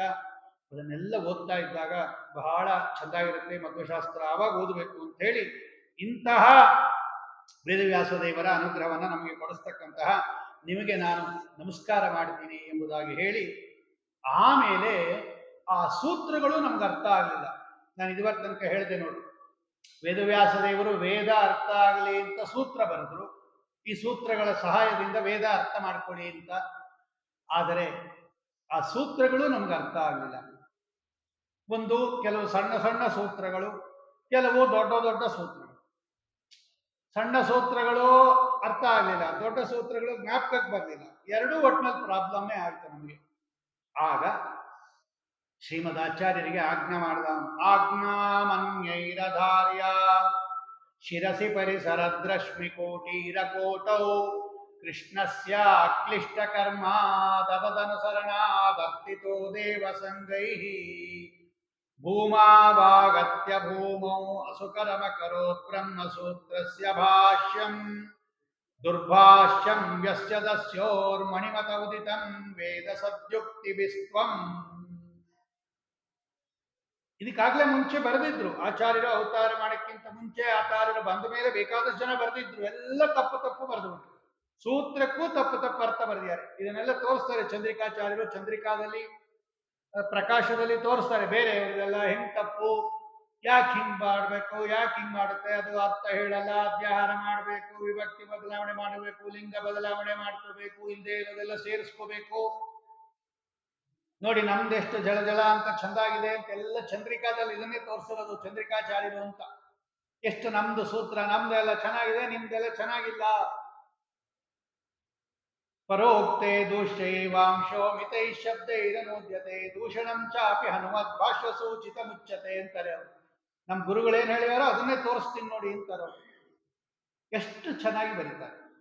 ಯಾವಾಗ ಆ ಸೂತ್ರಗಳಿಗೆಲ್ಲ ಬೇರೆ ಬೇರೆ ಅರ್ಥ ಮಾಡಿಬಿಟ್ರು, ಆಗ ವೇದವ್ಯಾಸ ದೇವರು ಆಚಾರ್ಯರಿಗೆ ಆಜ್ಞೆ ಮಾಡಿದ್ರು. ಬದರಿಕಾಶ್ರಮಕ್ಕೆ ಹೋದಾಗ ಆಚಾರ್ಯರು ಅಲ್ಲಿ ವೇದವ್ಯಾಸ ದೇವರು ಇನ್ನೊಂದು ದೊಡ್ಡ ಬದರಿಗೆ ಕರ್ಕೊಂಡು ಹೋಗ್ತಾರೆ. ಈಗ ನಾವೆಲ್ಲ ಹೋಗ್ತಾ ಇರ್ತಕ್ಕಂಥ ಬದರಿ ವಿಶಾಲ ಅಂತ ಹೆಸರು, ಅದಕ್ಕೆ ವಿಶಾಲಾ ಬದರಿ ಅಂತ ಕರೀತಾರೆ. ಚಿಕ್ಕ ಬದರಿ. ಇವತ್ತು ನಾವು ಹೋಗಿ ದರ್ಶನ ಮಾಡ್ಕೊಂಡ್ ಬರ್ತೀವಲ್ಲ ಬದ್ರಿನಾರಾಯಣನನ್ನ, ಅಲಕನಂದ ನದಿ ಎಲ್ಲ ಇದೆಯಲ್ಲ, ಅದಕ್ಕೆ ಚಿಕ್ಕ ಬದರಿ ಅಂತ ಕರೀತಾರೆ. ಅದರ ಆಚೆ ಕಡೆ ಅಥಹೈಮವತೆ ತಟಾಂತರೆ ಬದರೀಷಂಡ ವಿಶೇಷ ಮಂಡಿತಂ. ಅದು ದೇವತೆಗಳಿಗೆ ಮಾತ್ರ ಹೋಗಕ್ಕಾಗತ್ತೆ, ಯಾರಿಗೂ ಹೋಗಕ್ಕಾಗಲ್ಲ, ಕಾಣೋದೇ ಇಲ್ಲ ಅದು. ಫಸ್ಟ್ ನರಾಣಾಂ ಅಗೋಚರಂ, ಮನುಷ್ಯರಿಗೆ ಆ ಬದರಿ ಕಾಣದೇ ಇಲ್ಲಂತೆ. ಕಂಡ್ರೆ ತಾನೇ ಹೋಗೋದು. ಆಮೇಲೆ ಆ ಕಡೆ ಇದೆ ಹಿಮಾಲಯ ಪರ್ವತದ ಆ ಕಡೆ ಇದೆ ಅಂದ್ರೆ ಅದು ಚೀನಾಗ ಹೋಗ್ಬಿಟ್ಟು ಆಮೇಲೆ ಟಿಬೇಟ್ ಚೀನಾಗ ಹೋಗ್ಬಿಡ್ಬೇಕು. ಎಲ್ಲಿದೆ ಬದರಿ ಹುಡುಕ್ಬಾರ್ದು. ನರಾಣಾಂ ಅಗೋಚರಂ, ಅದು ದೇವತೆಗಳ ಬಿಟ್ರೆ ಮನುಷ್ಯರಿಗೆ ಕಾಣೋದಿಲ್ಲ ಅಂತಾನೆ ಇದೆ ಅಲ್ಲಿ. ಅಲ್ಲಿ ಹೋದ್ರು ಆಚಾರ್ಯರು. ಅಲ್ಲಿ ನಾರಾಯಣ ರೂಪಿ ಪರಮಾತ್ಮ ತಪಸ್ಸು ಮಾಡ್ತಾ ಇದ್ದಾನೆ. ಯಮಧರ್ಮರಾಜನ ಮಗನಾಗಿ ಅವತಾರ ಮಾಡಿರ್ತಕ್ಕಂಥ ನಾರಾಯಣ ದೇವರು ಜ್ವಲನಂ ಜ್ವಲಂತಮಿವ ಧೂಮವರ್ಜಿತಂ ವರವಲ್ ಕಲಾ ಕಲಿತ ಮೋಂಜಿಮೇ ಕಲಂ ವಿಲಸಜ್ಜಟ ವಲಯಮಾದಿ ಪೂರುಷಂ ಅತಿ ದುರ್ಜಯೇಂದ್ರಿಯ ಜಯಾದಿ ರೂಪಿಣ. 8ನೇ ಸರ್ಗ ಅದನ್ನೇ ಹೇಳ್ತಾ ಇರೋದು. ಆ ನಾರಾಯಣ ದೇವರ ವರ್ಣನೆ ಇದೆ ಅಲ್ಲಿ. ಅಲ್ಲಿ ವೇದವ್ಯಾಸ ರೂಪಿ ಪರಮಾತ್ಮ ಒಂದು ಕಡೆ, ನಾರಾಯಣ ರೂಪಿ ಪರಮಾತ್ಮ ಒಂದು ಕಡೆ, 2 ರೂಪದಿಂದ ಇದ್ದ ಮಧ್ವರಾಯರಿದ್ರು. ಅಲ್ಲಿ ಆ ವೇದವ್ಯಾಸ ದೇವರ ಆಜ್ಞೆಯ, ವೇದವ್ಯಾಸ ದೇವರು ಮತ್ತು ನಾರಾಯಣ ದೇವರು ಮಧ್ವರಾಯರಿಗೆ ಹೇಳ್ತಾರೆ, ನೋಡು ಕೂಸು, ನೀ ಬಂದಿರೋದೇ ಜನಗಳಿಗೆಲ್ಲ ಉಪದೇಶ ಮಾಡಕ್ಕೆ, ಒಂದು ಕೆಲಸ ಮಾಡು, ನಾನು ಇಲ್ಲೇ ಇದ್ಬಿಡ್ತೀನಿ, ಹೋಗೋದೇ ಇಲ್ಲ ಅಂದ್ರು ಆಚಾರ್ಯರು. ಸ್ವಾಮಿ ನಿಮ್ ಸೇವೆ ಮಾಡ್ಕೊಂಡು ಇಲ್ಲೇ ಇದ್ಬಿಡ್ತೀನಿ, ಹೋಗೋದು ಬೇಡ ತಿರ್ಗಾ ಅಲ್ಲಿ. ಇಲ್ಲಪ್ಪ ಹೋಗು, ಅಲ್ಲಿ ಸಜ್ಜನರಿದ್ದಾರೆ ಕೆಲವರೆಲ್ಲ. ನಾನು ಸಂತಿ ಸೌಮ್ಯಕ್ಷು ವೃಷ ಗುಣೋಚಿತ ದಯ ವಿಶೋದಯ ಅಂತ ಹೇಳ್ತಾರೆ. ಇದ್ದಾರೆ ಸಜ್ಜನರಿದ್ದಾರೆ ಪಾಪ, ಅವರೆಲ್ಲ ಬೇಕಾಗಿದೆ. ಒಂದು ಕೆಲಸ ಮಾಡು, ಕುರುಸೂತ್ರ ಭಾಷ್ಯಂ ಅವಿಲಂಬತೆ, ಚೆನ್ನಾಗಿ ಸೂತ್ರ ಭಾಷ್ಯವನ್ನ ರಚನೆ ಮಾಡು, ನಾನು ಬರೆದಿರ್ತಕ್ಕಂತಹ ಸೂತ್ರಗಳಿಗೆ ಒಳ್ಳೆ ಭಾಷ್ಯವನ್ನ ರಚನೆ ಮಾಡು ಅಂತ ಆಜ್ಞೆ ಮಾಡ್ತಾರೆ ನಾರಾಯಣ ದೇವರು ಮತ್ತು ವೇದವ್ಯಾಸ ದೇವರು. ಆಗಲಿ ಅಂತ ಹೇಳಿ ಪರಮಾತ್ಮನ ಮಾತು ಒಂದೂ ಇಲ್ಲ ಅನ್ನಲ್ಲ. ನಂಗೆ ಆಸೆ ಇದೆ ಇಲ್ಲೇ ಇರ್ತೀನಿ ಅಂದ್ರು. ಇಲ್ಲ ನೀನು ಹೋಗಬೇಕು, ಸೂತ್ರ ಭಾಷ್ಯ ರಚನೆ ಮಾಡಪ್ಪ ಅಂತ ಭಗವಂತ ಹೇಳಿದಾಗ ಆಜ್ಞಾಮನ್ಯೈರಧಾರ್ಯಾಂ ಶಿರಸಿ ಪರಿಸರದ್ರಶ್ಮಿ ಕೋಟೀರ ಕೋಟೌ. ಭಗವಂತನ ಆಜ್ಞೆಯಿಂದ ಒಂದು ಚೂರು ತಪ್ಪೋದಿಲ್ಲ ರೀ. ವಾಯುದೇವರು ತಲೆ ಮೇಲೆ ಇಟ್ಕೋತಾರಂತೆ ಭಗವಂತನ ಆಜ್ಞೆಯನ್ನ. ಶಿರಸಿ ಪರಿಸರದ್ರಶ್ಮಿ ಕೋಟೀರ ಕೋಟೌ ಕೃಷ್ಣಸ್ಯ ಅಕ್ಲಿಷ್ಟ ಕರ್ಮ. ಅನಾಯಾಸವಾಗಿ ಮಾಡ್ತಾರೆ, ಯಾವುದು ಕಷ್ಟಪಟ್ಟು ಮಾಡೋದೇ ಇಲ್ಲ ಅವರು. ಕ್ಲಿಷ್ಟ ಅಂದ್ರೆ ಕಷ್ಟ, ಕ್ಲಿಷ್ಟ ಕರ್ಮ ಅಂದ್ರೆ ಕಷ್ಟಪಟ್ಟು ಮಾಡ್ತಾರೆ ಕೆಲವರು. ಅಕ್ಲಿಷ್ಟ ಕರ್ಮ ಅನಾಯಾಸವಾಗಿ ಮಾಡತಕ್ಕಂತಹ. ನೀವೇನ್ ಮಾಡಿದ್ವಿ? ಭೂಮಾವಾಗತ್ಯ ಭೂಮನ್, ಭೂಮಿಗೆ ಬರತಕ್ಕಂಥವರಾಗಿ ದುರ್ಭಾಷ್ಯಂ ಯಸ್ಯತಸ್ಯೋ, ಆ ಪರರು ಮಾಡಿರ್ತಕ್ಕಂತಹ, ಪರಕೀಯರು ಮಾಡಿರ್ತಕ್ಕಂತಹ ಕೆಟ್ಟ ಭಾಷ್ಯವನ್ನ ಅದನ್ನ ತೆಗೆದುಹಾಕಿ ಅದನ್ನು ಖಂಡನೆ ಮಾಡತಕ್ಕಂಥವರಾಗಿ ಸುಂದರವಾಗಿರ್ತಕ್ಕಂತಹ ಭಾಷ್ಯವನ್ನ ವೇದ ಸದ್ಯುಕ್ತಿ ಬಿಸ್ತ್ವಂ, ವೇದವನ್ನ ಕೊಟ್ಟು, ಉಪನಿಷತ್ತುಗಳನ್ನ ಕೊಟ್ಟು, ಯುಕ್ತಿಗಳನ್ನ ಕೊಟ್ಟು ಚೆನ್ನಾಗಿ ಮಾಡಿಕೊಟ್ರಿ. ಇಂತಹ ನಿಮಗೆ ನಾನು ನಮಸ್ಕಾರವನ್ನ ಮಾಡ್ತೀನಿ. ಅದಕ್ಕೋಸ್ಕರ ಬಂದದ್ದು. ತಿರ್ಗಾ ಅದನ್ನು ಸಮರ್ಪಣೆ ಮಾಡಕ್ಕೆ ಇನ್ನೊಂದ್ಸಲ ಬದರಿಕಾಶ್ರಮಕ್ಕೆ ಹೋದ್ರು ಆಚಾರ್ಯರು.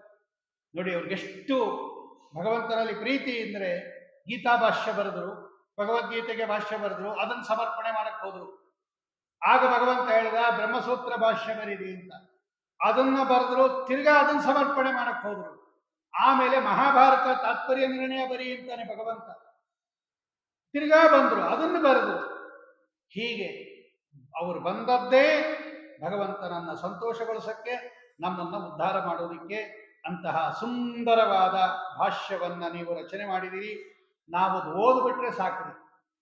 ಏನಾಗತ್ತೆ ಆ ಭಾಷ್ಯವನ್ನ ಓದಿದ್ರೆ ಎಷ್ಟು ಪುಣ್ಯ ಬರುತ್ತೆ ಅಂದ್ರೆ, ಇದೇ 9ನೇ ಸರ್ಗದಲ್ಲಿ ಅವರು ಹೇಳ್ತಾರೆ, ಗಾಂಗ ಮಂಗಲ ತರಂಗ ಭಂಗದ ಪ್ರಾಂತ ಸುಶ್ರೀ ಹರಿವೇಶ್ಮ ಕೃತ್ಸಮಃ ಯದ್ಗತೈಕಟಮ ವರ್ಣ ಲೇಖಕ ಸತ್ಯತೀರ್ಥ ಇಹ ಭಾಷ್ಯ ಮಾಲಿಕತ್. ಗಂಗಾ ನದಿ ಬಂದು ತಾಕ್ತಾ ಇರ್ಬೇಕಂತೆ. ಅದರ ದಡ, ಗಂಗಾ ದಡದಲ್ಲಿ ಒಂದು ವಿಷ್ಣುವಿನ ದೇವಸ್ಥಾನವನ್ನ ಕಟ್ಟಿಸಿ ಶಾಸ್ತ್ರೋಕ್ತ ರೀತಿಯಿಂದ ಅಲ್ಲಿ ಭಗವಂತನ ಪ್ರತಿಮೆಯನ್ನ ಪ್ರತಿಷ್ಠಾಪನೆ ಮಾಡಿ ಪ್ರತಿನಿತ್ಯ ಅದಕ್ಕೆ ಪೂಜೆಗೆ ವ್ಯವಸ್ಥೆ ಮಾಡಿದರೆ ಒಬ್ಬ ವ್ಯಕ್ತಿಗೆ ಎಷ್ಟು ಪುಣ್ಯ ಬರುತ್ತೋ ಅಷ್ಟು ಪುಣ್ಯ ಸೂತ್ರ ಭಾಷ್ಯದ ಒಂದು ಅಕ್ಷರ ಬರೆದರೆ ಬರುತ್ತಂತೆ. ಗಂಗಾ ನದಿಯ ತಟದಲ್ಲಿ ದೇವಸ್ಥಾನ ಕಟ್ಟಿಸ್ಬೇಕು, ದೇವರ ಗುಡಿ ಕಟ್ಟಿಸ್ಬೇಕು, ದೇವಾಲಯ ಕಟ್ಟಿಸ್ಬೇಕು, ಪ್ರತಿಷ್ಠಾಪನೆ ಮಾಡಬೇಕು, ಪೂಜೆಗೆ ವ್ಯವಸ್ಥೆ ಮಾಡ್ಕೊಳ್ಬೇಕು. ಆವಾಗ ನಮಗೆ ಎಷ್ಟು ಪುಣ್ಯ ಬರುತ್ತೋ, ಭಗವನ್ ಮಂದಿರ ಕಟ್ಟಿದರೆ ಅಷ್ಟು ಪುಣ್ಯ ಆಚಾರ್ಯರ ಸೂತ್ರ ಭಾಷ್ಯದಲ್ಲಿ ಒಂದು ಅಕ್ಷರ ಬರೆದರೆ ಬರುತ್ತಂತೆ. ಗಾಂಗ ಮಂಗಲ ತರಂಗ ಭಂಗದ ಪ್ರಾಂತ ಸುಶ್ರೀ ಹರಿವೇಶ್ಮ ಕೃತ್ ಸಮಃ ಯದ್ಗತ ಏಕತಮ ವರ್ಣಲೇಖಕ ಸತ್ಯತೀರ್ಥ ಇಹ ಭಾಷ್ಯ ಮಾಲಿಕತ್. ಒಂದು ಅಕ್ಷರ ಬರೆದರೆ ಇಷ್ಟು ಪುಣ್ಯ ಬರುತ್ತೆ. ಇಡೀ ಭಾಷ್ಯವನ್ನ ಬರೆದವರು ಸತ್ಯತೀರ್ಥರು, ಭಂಡಾರಕೇರಿ ಮಠದ ಮೂಲ ಪುರುಷರವರು ಸತ್ಯತೀರ್ಥರು. ಅವರು ಬರೆದಿದ್ದು ಆಚಾರ್ಯರು ಹೇಳೋದು, ಇವರು ಬರೆಯೋದು. ಅಂತಹ ಸುಂದರ, ಇನ್ನು ಅವರ ಪುಣ್ಯ ಎಷ್ಟಿರ್ಬೇಕು ಲೆಕ್ಕ ಹಾಕೊಳ್ರಿ. ಒಂದು ಅಕ್ಷರ ಬರೆದವರಿಗೆ ಅಷ್ಟು ಪುಣ್ಯ ಅಂದಾಗ ಇಡೀ ಸೂತ್ರ ಭಾಷ್ಯವನ್ನ ಬರೆದಿರ್ತಕ್ಕಂಥ ಸತ್ಯತೀರ್ಥರದೆಷ್ಟು, ರಚನೆ ಮಾಡಿರ್ತಕ್ಕಂಥ ಆನಂದ ತೀರ್ಥರೆಷ್ಟು, ಸೂತ್ರವನ್ನು ರಚನೆ ಮಾಡಿದ ವೇದವ್ಯಾಸ ದೇವರ ಮಹಿಮೆ ಎಷ್ಟು, ನೀವೇ ಲೆಕ್ಕ ಹಾಕೊಳ್ಳಿ ಅಂತ ಅವರು ತೋರಿಸ್ತಾರೆ. ಅಂತಹ ಸುಂದರವಾದ ಸೂತ್ರ ಭಾಷ್ಯವನ್ನ ರಚನೆ ಮಾಡ್ತಕ್ಕಂಥವರಾಗಿ ಏನು ಮಾಡಿದ್ರು ಅವರು? ಮೊದಲಿಂದ ಹೇಳ್ತಾರೆ ನೋಡಿ, ಎಲ್ಲ ಅವತಾರ ಮಾಡಿದ್ರವರು. ಭೂತ್ವಾ ಕ್ಷೇತ್ರೇ ವಿಶುದ್ಧೇ ದ್ವಿಜಗಣ ನಿಲಯೇ ರೂಪ್ಯ ಪೀಠಾಭಿಧಾನೆ ತತ್ರಾಪಿ ಬ್ರಹ್ಮಜಾತಿ ಸ್ತ್ರಿಭುವನ ವಿಶದೇ ಮಧ್ಯಗೇಹಾಖ್ಯಗೇಹೇ ಪಾರಿವ್ರಾಜ್ಯಾದಿರಾಜ ಪುನರಪಿ ಬದರೀಂ ಪ್ರಾಪ್ಯ ಕೃಷ್ಣಂಚ ನತ್ವಾ ಕೃತ್ವಾ ಭಾಷ್ಯಾಣಿ ಸಮ್ಯಕ್ ವ್ಯತಂತ ಚ ಭವಾನ್ ಭಾರತಾರ್ಥ ಪ್ರಕಾಶಂ. ಅವರೇ ಸಂಗ್ರಹ ಮಾಡಿ ತೋರಿಸ್ತಾರ. ಭೂತ್ವಾ ಕ್ಷೇತ್ರೇ ವಿಶುದ್ಧೇ ತ್ರಿಭುವನ ದ್ವಿಜಗಣ ನಿಲಯೇ ರೂಪ್ಯ ಪೀಠಾಭಿಧಾನೆ ತತ್ರಾಪಿ ಬ್ರಹ್ಮಜಾತಿ ತ್ರಿಭುವನ ವಿಶದೇ ಮಧ್ಯಗೇಹಾಖ್ಯಗೇಹೇ. ದ್ವಿಜಗಣ ನಿಲಯೇ, ವಿಪ್ರಗರ ಗುಂಪಿಗೆ ನೆಲೆಯಾಗಿರ್ತಕ್ಕಂತಹ, ಪವಿತ್ರವಾಗಿರ್ತಕ್ಕಂತಹ, 3 ಲೋಕಗಳಲ್ಲೂ ವಿಖ್ಯಾತವಾಗಿರ್ತಕ್ಕಂತಹ ರೂಪ್ಯ ಪೀಠಾಭಿಧಾನೆ, ಉಡುಪಿ. ಉಡುಪಿಗೆ ರಜತ ಪೀಠ, ರೂಪ್ಯ ಪೀಠ ಅಂತ ಕರೀತಾರೆ. ರೂಪ್ಯ ಪೀಠಾಭಿಧಾನೆ ತತ್ರಾಪಿ, ಅಲ್ಲೂ ಕೂಡ ಬ್ರಹ್ಮಜಾತಿ ಮಧ್ಯಗೇಹಾಖ್ಯಗೇಹೇ. ಮಧ್ಯಗೇಹ ಅನ್ನೋದು ಒಂದು ವಂಶ, ಅದು ಒಂದು ಮಧ್ಯಗೇಹ ಭಟ್ಟರು ಅಂತ ವಂಶದಲ್ಲಿ ಬಂದಿದ್ದರಿಂದ ಅವರಿಗೆ ಮಧ್ಯಗೇಹ ಅಂತ ಕರೀತಾರೆ. ಮಧ್ಯಗೇಹಾಖ್ಯಗೇಹೇ, ನಡುಮನೆ ಅಂತ ಕರೀತಾರೆ ಅವರು. ಮಧ್ಯಗೇಹ ಆ ಕಡೆ ಎಲ್ಲ ಹಂಗೆ, ಉಡುಪಿ ಕಡೆ ಎಲ್ಲ, ಕರಾವಳಿ ಕಡೆ ಎಲ್ಲ ಹಂಗೆ ಕಡೆ ಮನೆ, ಮೊದಲ ಮನೆ, ಮಧ್ಯದ ಮನೆ ಅಂತಾನೆ ಕರೀತಾರೆ. ಹಂಗೆ ಮಧ್ಯಗೇಹಾಖ್ಯಗೇಹೇ, ಆ ಉತ್ಕೃಷ್ಟವಾಗಿರ್ತಕ್ಕಂತಹ ಬ್ರಾಹ್ಮಣರ ಮನೆಯಲ್ಲಿ ಅವತಾರ ಮಾಡಿ ಪಾಚಕ ಕ್ಷೇತ್ರದಲ್ಲಿ. ಆಮೇಲೆ ಪಾರಿವ್ರಾಜ್ಯಾದಿರಾಜ, ಸನ್ಯಾಸವನ್ನು ಸ್ವೀಕಾರ ಮಾಡತಕ್ಕಂಥವರಾಗಿ ವೇದಾಂತ ಸಾಮ್ರಾಜ್ಯದಲ್ಲಿ ಅಭಿಷಿಕ್ತರಾಗಿ ಪುನರಪಿ ಬದರೀಂ ಪ್ರಾಪ್ಯ, ಮೊದಲೇ ಒಂದ್ಸಲ ಹೋಗಿದ್ರು ಅವರು. ಪುನರಪಿ ಬದರೀಂ ಪ್ರಾಪ್ಯ, ಮತ್ತೆ ಬದರಿಕಾಶ್ರಮಕ್ಕೆ ಹೋಗ್ತಕ್ಕಂಥವರಾಗಿ ಕೃಷ್ಣಂ ನತ್ವಾ, ವೇದವ್ಯಾಸ ದೇವರು ಮತ್ತು ನಾರಾಯಣ ದೇವರನ್ನು ನಮಸ್ಕಾರ ಮಾಡಿ ಭಾಷ್ಯಾನಿ ಸಮ್ಯಕ್ ಕೃತ್ವ ಅವರ ಆಜ್ಞೆಯಿಂದ ಮತ್ತೆ ಭೂಮಿಗೆ ಬಂದು ಸೂತ್ರ ಭಾಷ್ಯವನ್ನು ರಚನೆ ಮಾಡಿ ಅದನ್ನ ಅವರಿಗೆ ಸಮರ್ಪಣೆ ಮಾಡಿ ಭಾರತಾರ್ಥ ಪ್ರಕಾಶಂ ಮಹಾಭಾರತ ತಾತ್ಪರ್ಯ ನಿರ್ಣಯ ಅನ್ನತಕ್ಕಂತಹ ಗ್ರಂಥವನ್ನ ನೀವು ನಮಗೆ ರಚನೆ ಮಾಡಿಕೊಟ್ಟಿದ್ದೀರಿ ಎಂಬುದಾಗಿ ಹೇಳಿ ಆ ಅವತಾರದ ಉತ್ಕೃಷ್ಟವಾಗಿರ್ತಕ್ಕಂತಹ ರೀತಿಯಲ್ಲಿ ನಮಗೆ ಅದನ್ನ ತಿಳಿಸ್ಕೊಡ್ತಾ ಇದ್ದಾರೆ. ಇಂತಹ ಶ್ರೇಷ್ಠವಾಗಿರ್ತಕ್ಕಂತಹ ನಮ್ಮ ಆಚಾರ್ಯರ ಮಹಿಮೆಯನ್ನ ಅದನ್ನ ತಿಳಿಸ್ಕೊಡ್ತಾ ಇದ್ದಾರೆ. ಕಡೆಗೆ ವಂದನೆ ಮಾಡುತ್ತಾರೆ ಅವರು. ವಂದೇ ತಂತ್ವಾ ಸುಪೂರ್ಣ ಪ್ರಮತಿಮನುದಿನ ಸೇವಿತಂ ದೇವವೃಂದೈ ವಂದೇ ವಂದಾರುಮೀಶೇ ಶ್ರಿಯವೃತನಿಯತಂ ಶ್ರೀಮದಾನಂದತೀರ್ಥಂ ವಂದೇ ಮಂದಾಕಿನಿ ಸತ್ಸರಿದಮಲಜಲಾಸೇಕ ಸಾಧಿಕ್ಯ ಸಂಗಂ ವಂದೇಹಂ ದೇವಭಕ್ತ್ಯ ಭವಭಯದಹನಂ ಸಜ್ಜನಾನ್ನೋದಯಂತಂ. 4 ಸಲ ಒಂದೇ ಒಂದೇ ಒಂದೇ ಒಂದೇ ಅಂತಾರೆ. ಎಷ್ಟು ಭಕ್ತಿ ಇರಬೇಕು ಲೆಕ್ಕ ಹಾಕೊಡ್ರಿ ಅವರು. ಹೇ ಸುಪೂರ್ಣ ಪ್ರಮತಿ, ಪೂರ್ಣ ಪ್ರಜ್ಞರಾಗಿರ್ತಕ್ಕಂತಹ, ಹೇ ಪೂರ್ಣ ಪ್ರಜ್ಞರಾಗಿರ್ತಕ್ಕಂಥವರು. ಅದೇನು ದೇವವೃಂದೈ ಸೇವಿತಂ, ಎಲ್ಲ ದೇವತೆಗಳು ಕೂಡ ಸೇವೆ ಮಾಡ್ತಾರೆ. ಸಾಮಾನ್ಯರಲ್ಲ, ವಾಯುದೇವರು ಅವರಿಗಿಂತ ಕೆಳಗಡೆ ಇರ್ತಕ್ಕಂತಹ ಭಾರತೀ ದೇವಿಯಿಂದ ಹಿಡಿದು ಗರುಡದೇವರು, ಶೇಷದೇವರು, ಇಂದ್ರದೇವರು, ರುದ್ರದೇವರು, ಹಿಂದೆನೆ ಬಂದಿದೆ ಅದು. ಸಾಬ್ರೋಷ್ಣ ಭೀಷು ಶುಭ್ರ ಪ್ರಮಮಯನ ಭೂಭೂರಿ ಭೂಭೃದ್ವಿಭೂತಿ ಭ್ರಾಜಿಷ್ಣ ಭೂರುಬೋಣ, ಹಿಂದೆನೆ ಬಂದಿದೆ ಅದು. ಸೇವಿತಂ ದೇವವೃಂದೈ, ಅಂತಹ ಕೋಟ್ಯಾಂತರ ದೇವತೆಗಳಿಂದ ಸೇವಿತರಾಗಿರ್ತಕ್ಕಂತಹ ಹೇ ಸುಪೂರ್ಣ ಪ್ರಮತಿ, ಪೂರ್ಣ ಪ್ರಜ್ಞಾಚಾರ್ಯರೇ, ಅನುದಿನಂ ಸೇವಿತಂ, ಪ್ರತಿದಿನ ಸೇವೆ ಮಾಡಿಸಿರ್ತಕ್ಕಂತಹ ತ್ವಾಂ ವಂದೇ, ನಿಮಗೆ ನಾನು ನಮಸ್ಕಾರ ಮಾಡ್ತೀನಿ. ಆಮೇಲೆ ವಂದೇ ವಂದಾರುಮೀಶೇ ಶ್ರಿಯವೃತನಿಯತಂ ಶ್ರೀಮದಾನಂದ ತೀರ್ಥಂ. ಇನ್ನೆಂಥವರು ನೀವು? ವಂದೇ, ನಿಮಗೆ ನಾನು ನಮಸ್ಕಾರ ಮಾಡ್ತೀನಿ.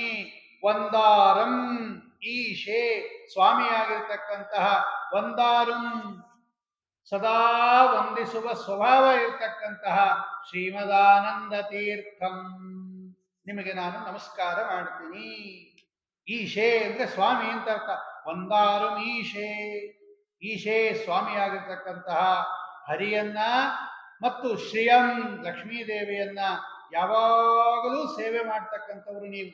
ಅಂತಹ ಹರಿವಾಯುಗಳನ್ನ, ಲಕ್ಷ್ಮೀದೇವಿಯನ್ನ ಸೇವೆ ಮಾಡತಕ್ಕಂತಹ ಶ್ರೀಮದ್ ಆನಂದ ತೀರ್ಥಂ ವಂದೇ, ಆನಂದಕರವಾದ ಶಾಸ್ತ್ರವನ್ನ ರಚನೆ ಮಾಡಿಕೊಟ್ಟಿರ್ತಕ್ಕಂಥ ನಿಮ್ಮನ್ನ ನಾನು ಒಂದೇ ನಮಸ್ಕಾರ ಮಾಡ್ತೀನಿ. ಒಂದೇ ಮಂದಾಕಿನಿ ಸತ್ಸರಿದಮಲ ಜಲಾಸೇಕ ಸಾಧಿಕ್ಯ ಸಂಗಂ. ನಿಮ್ಮತ್ರ ಯಾರು ಶಾಸ್ತ್ರವನ್ನ ಓದ್ತಾರೆ ಅವರಿಗೆ ಆ ಉತ್ಕೃಷ್ಟವಾಗಿರ್ತಕ್ಕಂಥ ಮಂದಾಕಿನಿ ಸತ್ಸರಿದ ಮಲಜಲಾಸೇಕ ಸಾಧಿಕ್ಯ ಸಂಗಂ. ಮಂದಾಕಿನಿ ನದಿ ಅಂದ್ರೆ ಗಂಗಾ ನದಿ, ಅದರಲ್ಲಿ ಸ್ನಾನ ಮಾಡಿದರೆ ಎಷ್ಟು ಪುಣ್ಯ ಬರುತ್ತಲ್ಲ, ಅದಕ್ಕಿಂತ ಹೆಚ್ಚು ಪುಣ್ಯವನ್ನ ಕೊಡ್ತಾರಂತೆ ಶ್ರೀಮದ್ ಆಚಾರ್ಯ. ಒಂದೇ ಮಂದಾಕಿನಿ ಸತ್ಸರಿದಮಲ ಅಜಲಾಸೇಕ ಸಾಧಿಕ್ಯ ಸಂಗಂ. ಅವ್ರ ಹತ್ರ ಇದ್ದ ಬಿಟ್ರೆ, ಅವ್ರನ್ನ ಓದ್ತಾ ಇದ್ರೆ ಗಂಗಾ ನದಿಯ ಸ್ನಾನಕ್ಕಿಂತ ಹೆಚ್ಚು ಪುಣ್ಯ ಬರುತ್ತಂತೆ ಶ್ರೀಮದ್ ಆಚಾರ್ಯರ ಶಾಸ್ತ್ರವನ್ನ ಓದಿದ್ರೆ. ಅಂತಹ ನಿಮಗೆ ಒಂದೇ. ಆಮೇಲೆ ಭವಭಯದಹನಂ ಸಜ್ಜನ, ಆ ಸಜ್ಜನರ ಭವಭಯ ಅಂದ್ರೆ ಸಂಸಾರ ಭಯವನ್ನು ನಾಶ ಮಾಡತಕ್ಕಂತಹ, ಸಂಸಾರ ದೋಷಂ ಮೋದಯಂತಂ ಸಂತೋಷಪಡಿಸ್ತಕ್ಕಂತಹ ನಿಮಗೆ ಅಹಂ ಭಕ್ತ್ಯ ಒಂದೇ. ಅಲ್ಲಿಗೇನಾಯ್ತು ಇವಾಗ? ಪೂರ್ಣ ಪ್ರಮತಿಗಳಾದ ದೇವಾದಿ ದೇವತೆಗಳಿಂದ ಬಂದಿರತಕ್ಕಂತಹ ನಿಮಗೆ ನಾನು ನಮಸ್ಕಾರ ಮಾಡ್ತೀನಿ. ಲಕ್ಷ್ಮೀ ಸಮೇತನಾಗಿರ್ತಕ್ಕಂತಹ ಶ್ರೀಹರಿಯನ್ನ ಸದಾ ವಂದನೆ ಮಾಡತಕ್ಕಂತಹ ಹೇ ಆನಂದ ತೀರ್ಥರೇ, ನಿಮಗೆ ನಾನು ನಮಸ್ಕಾರ ಮಾಡ್ತೀನಿ. ಯಾವ ಸಹವಾಸದಿಂದ, ಯಾವ ನಿಮ್ಮ ಸೇವೆಯಿಂದ ಮಂದಾಕಿನಿ ನದಿಯ ಸ್ನಾನಕ್ಕಿಂತ ಹೆಚ್ಚಿನ ಪುಣ್ಯ ಬರುತ್ತೋ ಅಂತಹ ಪುಣ್ಯವನ್ನ ಕೊಡತಕ್ಕಂತಹ ನಿಮ್ಮನ್ನ ನಮಸ್ಕಾರ ಮಾಡ್ತೀನಿ. ವಂದೇಹಂ ದೇವಭಕ್ತ್ಯ ಭವಭಯದಹನಂ ಸಜ್ಜನಾನ್ ಮೋದಯಂತಂ. ಸಂಸಾರ ಭಯವನ್ನ ನಾಶ ಮಾಡಿ ಸಜ್ಜನರನ್ನ ಆನಂದಪಡಿಸ್ತಕ್ಕಂತಹ ನಿಮ್ಮನ್ನ ನಾನು ನಮಸ್ಕಾರ ಮಾಡ್ತೀನಿ ಅಂತ ಹೇಳಿ ಭಕ್ತಿ ವಶರಾಗಿ ಒಂದೇ ಒಂದೇ ಒಂದೇ ಒಂದೇ 4 ಇದೆ ನೋಡ್ರಿ. ಸಾಮಾನ್ಯವಾಗಿ ಒಂದೇ ನಮಸ್ಕಾರ ಅಂತ ಹೇಳ್ಬಿಡ್ತೀವಿ ನಾವು. ಆ ಒಳಗಡೆ ಇರ್ತಕ್ಕಂತಹ ಭಕ್ತಿ ಹೆಚ್ಚಾದರೆ ನಮಸ್ಕಾರ ನಮಸ್ಕಾರ ನಮಸ್ಕಾರ ಅಂತ ಅನೇಕ ಬಾರಿ ಬರುತ್ತಂತೆ. ನಮೋ ನಮಃ ನಮೋ ನಮಃ ಆಚಾರ್ಯರು ಹೇಳ್ತಾರೆ. ಅದು ಭಕ್ತಿ ಅತಿಶೇಕದಿಂದ ಬರತಕ್ಕಂಥ ಆದರಾತ್ ವಿರುಕ್ತಿ. ಎಲ್ಲಿ ಆದರ ಜಾಸ್ತಿ ಇರುತ್ತೋ ಅಲ್ಲೆಲ್ಲ ಎರಡೆರಡು ಸಲ ಬರುತ್ತೆ ಅಂತ ಶಾಸ್ತ್ರ ನಿಯಮ. ನಮೋ ನಮೋ ನಾಥ ನಮೋ ನಮಸ್ತೆ, ನಮೋ ನಮೋ ರಾಮ ನಮೋ ನಮಸ್ತೆ, ಪುನಃ ಪುನಸ್ತೆ ಚರಣಾರವಿಂದಂ ನಮಾಮಿ ನಾಥೇತಿ ನಮನ್ಸರೇ ಮೇ, ನಮಃ ನಮಃ ನಮಃ ನಮಃ ನಮಃ ನಮಃ. ಹನುಮಂತ ದೇವರು ಎಷ್ಟು ಸಲ ಬಾಯಲ್ಲಿ ನಮಃ ನಮಃ ನಮಃ ನಮಃ ಅಂತ ಹೇಳ್ತಾರೆ. ಒಂದ್ಸಲ ಹೇಳಿದ್ರೆ ಸಾಲದ ಅಂದ್ರೆ ಇಲ್ಲ, ಅದು ಭಕ್ತಿ ಒಳಗಡೆ ನೋಡಿ. ನಮಗೆ ಯಾರನ್ನ ತುಂಬಾ ಬೇಕಾದವ್ರು ಬಂದ್ರೆ ಬನ್ನಿ ಬನ್ನಿ ಬನ್ನಿ ಬನ್ನಿ ಅಂತೀವಿ. ಎಷ್ಟು ಸಲ ಬನ್ನಿ ಅನ್ನೋ ಶಬ್ದ ಪ್ರಯೋಗ ಮಾಡ್ತೀವಿ ನೋಡಿ. ತುಂಬಾ ಅಪರೂಪಕ್ಕೆ ಯಾರನ್ನ ತುಂಬಾ ಬೇಕಾದವ್ರು ಬಂದ್ರೆ ಬನ್ನಿ ಬನ್ನಿ ಬನ್ನಿ ಬನ್ನಿ ಅಂತೀವಿ. ಯಾರನ್ನ ಬಂದ್ರೆ ಬನ್ನಿ ಅಂದ್ಬಿಟ್ಟು ಸುಮ್ಮನೆ ಆಗ್ಬಿಡ್ತೀವಿ ಅಷ್ಟೇ ನೋಡಿ. ನಮ್ಗೆ ಇಷ್ಟ ಇರಲ್ಲ ಅವ್ರು ಬರೋದು, ಬನ್ನಿ ಅಂದ್ಬಿಡ್ತೀವಿ ನೋಡಿ. ಇಲ್ಲಿ ಒಂದೇ ಸಲ ಹೇಳಿದ್ದು. ತುಂಬಾ ಬೇಕಾದವ್ರು ಬಂದ್ರೆ ಬನ್ನಿ ಬನ್ನಿ ಬನ್ನಿ ಬನ್ನಿ. ಇದೇ ವ್ಯತ್ಯಾಸ. ಒಳಗಡೆ ಭಾವನೆಗಳು ಹೆಂಗಿರುತ್ತೆ, ಮಾತುಗಳು ಹಂಗಿರುತ್ತೆ. ಬನ್ನಿ ಅಂದ್ಬಿಡೋದು. ಬಂದ್ರೆ ಬಾ, ಬಿಟ್ರೆ ಬಿಡು ಅನ್ನೋ ಅರ್ಥದಲ್ಲಿ ಇರುತ್ತದೆ. ಅದೇ ಬನ್ನಿ ಬನ್ನಿ ಬನ್ನಿ ಬನ್ನಿ ಅಂತೀವಿ, 4 ಸಲ ಅಂತೀವಿ. ಯಾಕಂದ್ರೆ ಅವ್ರು ಬರೋದು ನಮಗೆ ತುಂಬಾ ಒಳಗಡೆ ಇಷ್ಟ ಆಗುತ್ತೆ, ಸಂತೋಷ ಆಗುತ್ತೆ. ಹಂಗೆ ಆದರ ಒಳಗಡೆ ಭಕ್ತಿ ಜಾಸ್ತಿ ಆದಂಗೂ ಕೂಡ ಅನೇಕ ಬಾರಿ ಹೇಳ್ತೀವಿ ಅಂತ ಒಂದೇ ಒಂದೇ ಒಂದೇ ಒಂದೇ 4 ಬಾರಿ ಅದನ್ನ ಹೇಳ್ತಕ್ಕಂಥವನಾಗಿ ಅಷ್ಟು ಉತ್ಕೃಷ್ಟವಾಗಿರ್ತಕ್ಕಂತಹ ರೀತಿಯಲ್ಲಿ ಸ್ತೋತ್ರ ಮಾಡ್ತಾ ಇದ್ದೀನಿ ಅಂತ ಹೇಳಿ ದೇವ ಅಂತ ಅರ್ಥವನ್ನ ನಿರೂಪಣೆ ಮಾಡಿ ಕಡೆಗೆ ಉಪಸಂಹಾರ ಮಾಡ್ತಾರೆ. ಏನಾಗತ್ತೆ ಈ ವಾಯುಸ್ತುತಿಯನ್ನು ಓದಿದ್ರೆ ಅಂತ ಹೇಳಿದ್ರೆ ಅದರ ಫಲಶ್ರುತಿಯನ್ನು ಹೇಳ್ತಾರೆ. ಸುಬ್ರಹ್ಮಣ್ಯಾಖ್ಯ ಸೂರೇ ಸುತ ಇತಿ ಸುಭೃಶಂ ಕೇಶವಾನಂದ ತೀರ್ಥ ಶ್ರೀಮತ್ಪಾದಾಬ್ಜ ಭಕ್ತ ಸ್ತುತಿಮಕೃತ ಹರೇರ್ವಾಯುದೇವಸ್ಯ ಚಾಸ್ಯ ತತ್ಪಾದಾರ್ಚಾದರೇಣ ಗ್ರಥಿತ ಪದಲ ಸನ್ಮಾಲಯಾತ್ ತ್ವೇತಯಾಯೇ ಸಂಭ್ರಾತ್ಯಾಮೂನಮಂತಿ ಪ್ರತತಮತಿ ಗುಣ ಮುಕ್ತಿಮೇತೆ ವ್ರಜಂತಿ. ಏತೆ ಮುಕ್ತಿಂ ವ್ರಜಂತಿ. ಯಾರು ಉತ್ಕೃಷ್ಟವಾಗಿರ್ತಕ್ಕಂಥ ಇವರನ್ನ ಸ್ತೋತ್ರ ಮಾಡ್ತಾರೆ ಅವರಿಗೆ ಮುಕ್ತಿಮೇತೆ ವ್ರಜಂತಿ, ಮುಕ್ತಿಯನ್ನು ಹೊಂದುತ್ತಾರೆ. ಅದು ಏನು? ಏಕದಮ್ಮಲ್ಲ. ಪ್ರತತಮತಿ ಗುಣ ಮುಕ್ತಿಮೇತೆ ವ್ರಜಂತಿ. ಪ್ರತತಂ ಅತಿ ಗುಣ, ಜ್ಞಾನ ಭಕ್ತಿ ವೈರಾಗ್ಯಾದಿಗಳನ್ನ ಬೇಕಾದಷ್ಟು ಪಡೀತಾರೆ. ಎಷ್ಟು ವಿಷಯ ಹೇಳ್ತಾರೆ ನೋಡ್ರಿ ಅವರು. ಸುಬ್ರಹ್ಮಣ್ಯಾಖ್ಯ ಸೂರೇಹೇ, ಅವರ ತಂದೆ ಹೆಸರು ಸುಬ್ರಹ್ಮಣ್ಯ ಪಂಡಿತರು ಅಂತ. ಈ ತ್ರಿವಿಕ್ರಮ ಪಂಡಿತಾಚಾರ್ಯರ ತಂದೆ ಸುಬ್ರಹ್ಮಣ್ಯ ಪಂಡಿತರು ಅಂತ ಅವ್ರು ಹೇಳ್ತಾ ಇದ್ದಾರೆ. ಸುಬ್ರಹ್ಮಣ್ಯಾಖ್ಯ ಸೂರೇಹೇ, ಜ್ಞಾನಿಗಳಾಗಿರ್ತಕ್ಕಂಥ ಸುಬ್ರಹ್ಮಣ್ಯ ಪಂಡಿತರ ಮಗನಾಗಿರ್ತಕ್ಕಂಥ ನಾನು, ಸುತ ಇತಿ ಸುಭೃಶಂ, ಅವರ ಮಗನಾಗಿರ್ತಕ್ಕಂಥ ನಾನು. ನೋಡಿ, ನಾನು ಯಾರು ಅಂತ ಅವ್ರು ಹೇಳ್ಕೊಳ್ಳೇ ಇಲ್ಲ. ತ್ರಿವಿಕ್ರಮ ಪಂಡಿತಾಚಾರ್ಯರು ಅಂತ ಹೇಳ್ಕೊಳ್ಳೇ ಇಲ್ಲ. ಸುಬ್ರಹ್ಮಣ್ಯ ಪಂಡಿತರ ಮಗ ಅಂತ ಹೇಳ್ತಾರೆ. ತಂದೆಗೆ ಎಷ್ಟು ಗೌರವವನ್ನು ಕೊಡ್ತಾರೆ ನೋಡಿ. ಅವರ ಹತ್ರ ಓದ್ದೋರವರು. ಅಂತಹ ತಮ್ಮ ಹೆಸರನ್ನ ಹೇಳದೆ ತಮ್ಮ ತಂದೆಗಳನ್ನ ಹೇಳಿರ್ತಕ್ಕಂತಹ ಮಹಾನುಭಾವರು ಇವರು. ಸುತ ಇತಿ ಸುಭೃಶಂ ಕೇಶವಾನಂದ ತೀರ್ಥ, ಭಗವಂತನನ್ನೂ ಹೊಗಳಿದ್ದೀನಿ, ಆನಂದ ತೀರ್ಥರನ್ನೂ ಹೊಗಳಿದ್ದೀನಿ. ಕೇಶವ ಆನಂದ ತೀರ್ಥ, ಶ್ರೀಹರಿ ಮತ್ತು ಆನಂದ ತೀರ್ಥ ಇಬ್ಬರನ್ನೂ ಕೂಡ. ಅದು ಏನು? ಶ್ರೀಮತ್ ಪಾದಾಬ್ಜ ಭಕ್ತ, ನಾನಿಬ್ಬರ ಭಕ್ತರು ಅಂತ ಹೇಳ್ತಾರೆ. ಹರಿಭಕ್ತನೂ ಹೌದು, ವಾಯುಭಕ್ತನೂ ಹೌದು. ಅಂತಹ ನಾನು ಸ್ತುತಿಮಕೃತ ಹರೇರ್ವಾಯುದೇವಸ್ಯ ಚಾಸ್ಯ, ಭಗವಂತನ ಸ್ತೋತ್ರವನ್ನು ಮಾಡಿದ್ದೀನಿ, ವಾಯುದೇವರ ಸ್ತೋತ್ರವನ್ನು ಮಾಡಿದ್ದೀನಿ. ಅದು ಏನು? ಸುಭೃಶಂ, ಚೆನ್ನಾಗಿ ರಚನೆ ಮಾಡಿದ್ದೀನಿ, ಒಳ್ಳೆ ಉತ್ಕೃಷ್ಟವಾಗಿರ್ತಕ್ಕಂತಹ ರೀತಿಯಲ್ಲಿ ರಚನೆ ಮಾಡಿದ್ದೀನಿ. ತತ್ಪಾದಾರ್ಚಾದರೇಣ ಗ್ರಥಿತ ಪದಲ ಸನ್ಮಾಲಯ ತ್ವೇತಯಾಯೇ, ಗ್ರಥಿತ ಪದಲ ಸನ್ಮಾಲಯ, ಅವರ ಪಾದ ಪೂಜೆಗೆ ಭಕ್ತಿಯಿಂದ ಒಂದು ಹೂಮಾಲೆಯನ್ನ ರಚನೆ ಮಾಡಿಕೊಟ್ಟಿದ್ದೀನಿ ಅಂತಾರೆ. ತತ್ಪಾದಾರ್ಚಾದರೇಣ, ತತ್ಪಾದಾರ್ಚ, ಅವರ ಪಾದ ಪೂಜೆ ಮಾಡಬೇಕು ಅನ್ನೋ ದೃಷ್ಟಿಯಿಂದ ಆದರದಿಂದ ಗ್ರಥಿತ ಪದ ಲಸನ್ಮಾಲೆಯ, ನಾವು ಪಾದಪೂಜೆ ಮಾಡ್ತೀವಿ ನೋಡಿ ಸ್ವಾಮಿಗಳಿಗೆಲ್ಲ ಬಂದಾಗ, ಹಾಗೆ ಭಗವಂತನ ಪಾದಪೂಜೆ ಮಾಡಬೇಕು ಅಂತ ಆಸೆ, ವಾಯುದೇವರ ಪಾದಪೂಜೆ ಮಾಡಬೇಕು ಅಂತ ಆಸೆ. ಆದ್ರೆ ನಾನು ಯಾವ ಹೂವ ತಗೊಂಡು ಹೋಗ್ತಾ ಇದ್ದೀನಿ, ಎಲ್ಲೋ ಯಾರೋ ಕಟ್ಟಿರ್ತಕ್ಕಂಥ ಹೂವನ್ನ ತಗೊಂಡು ಪಾದಕ್ಕೆ ಹಾಕ್ತಾ ಇಲ್ಲ, ನಾನೇ ಒಂದು ಹೂಮಾಲೆಯನ್ನ ಕಟ್ಟಿದ್ದೀನಿ. ಅದೇ ಈ ಹರಿವಾಯುಸ್ತುತಿ ಅಂತ. ಗ್ರಥಿತ ಅಂದ್ರೆ ಕಟ್ಟೋದು ಅಂತ ಸಂಸ್ಕೃತದಲ್ಲಿ.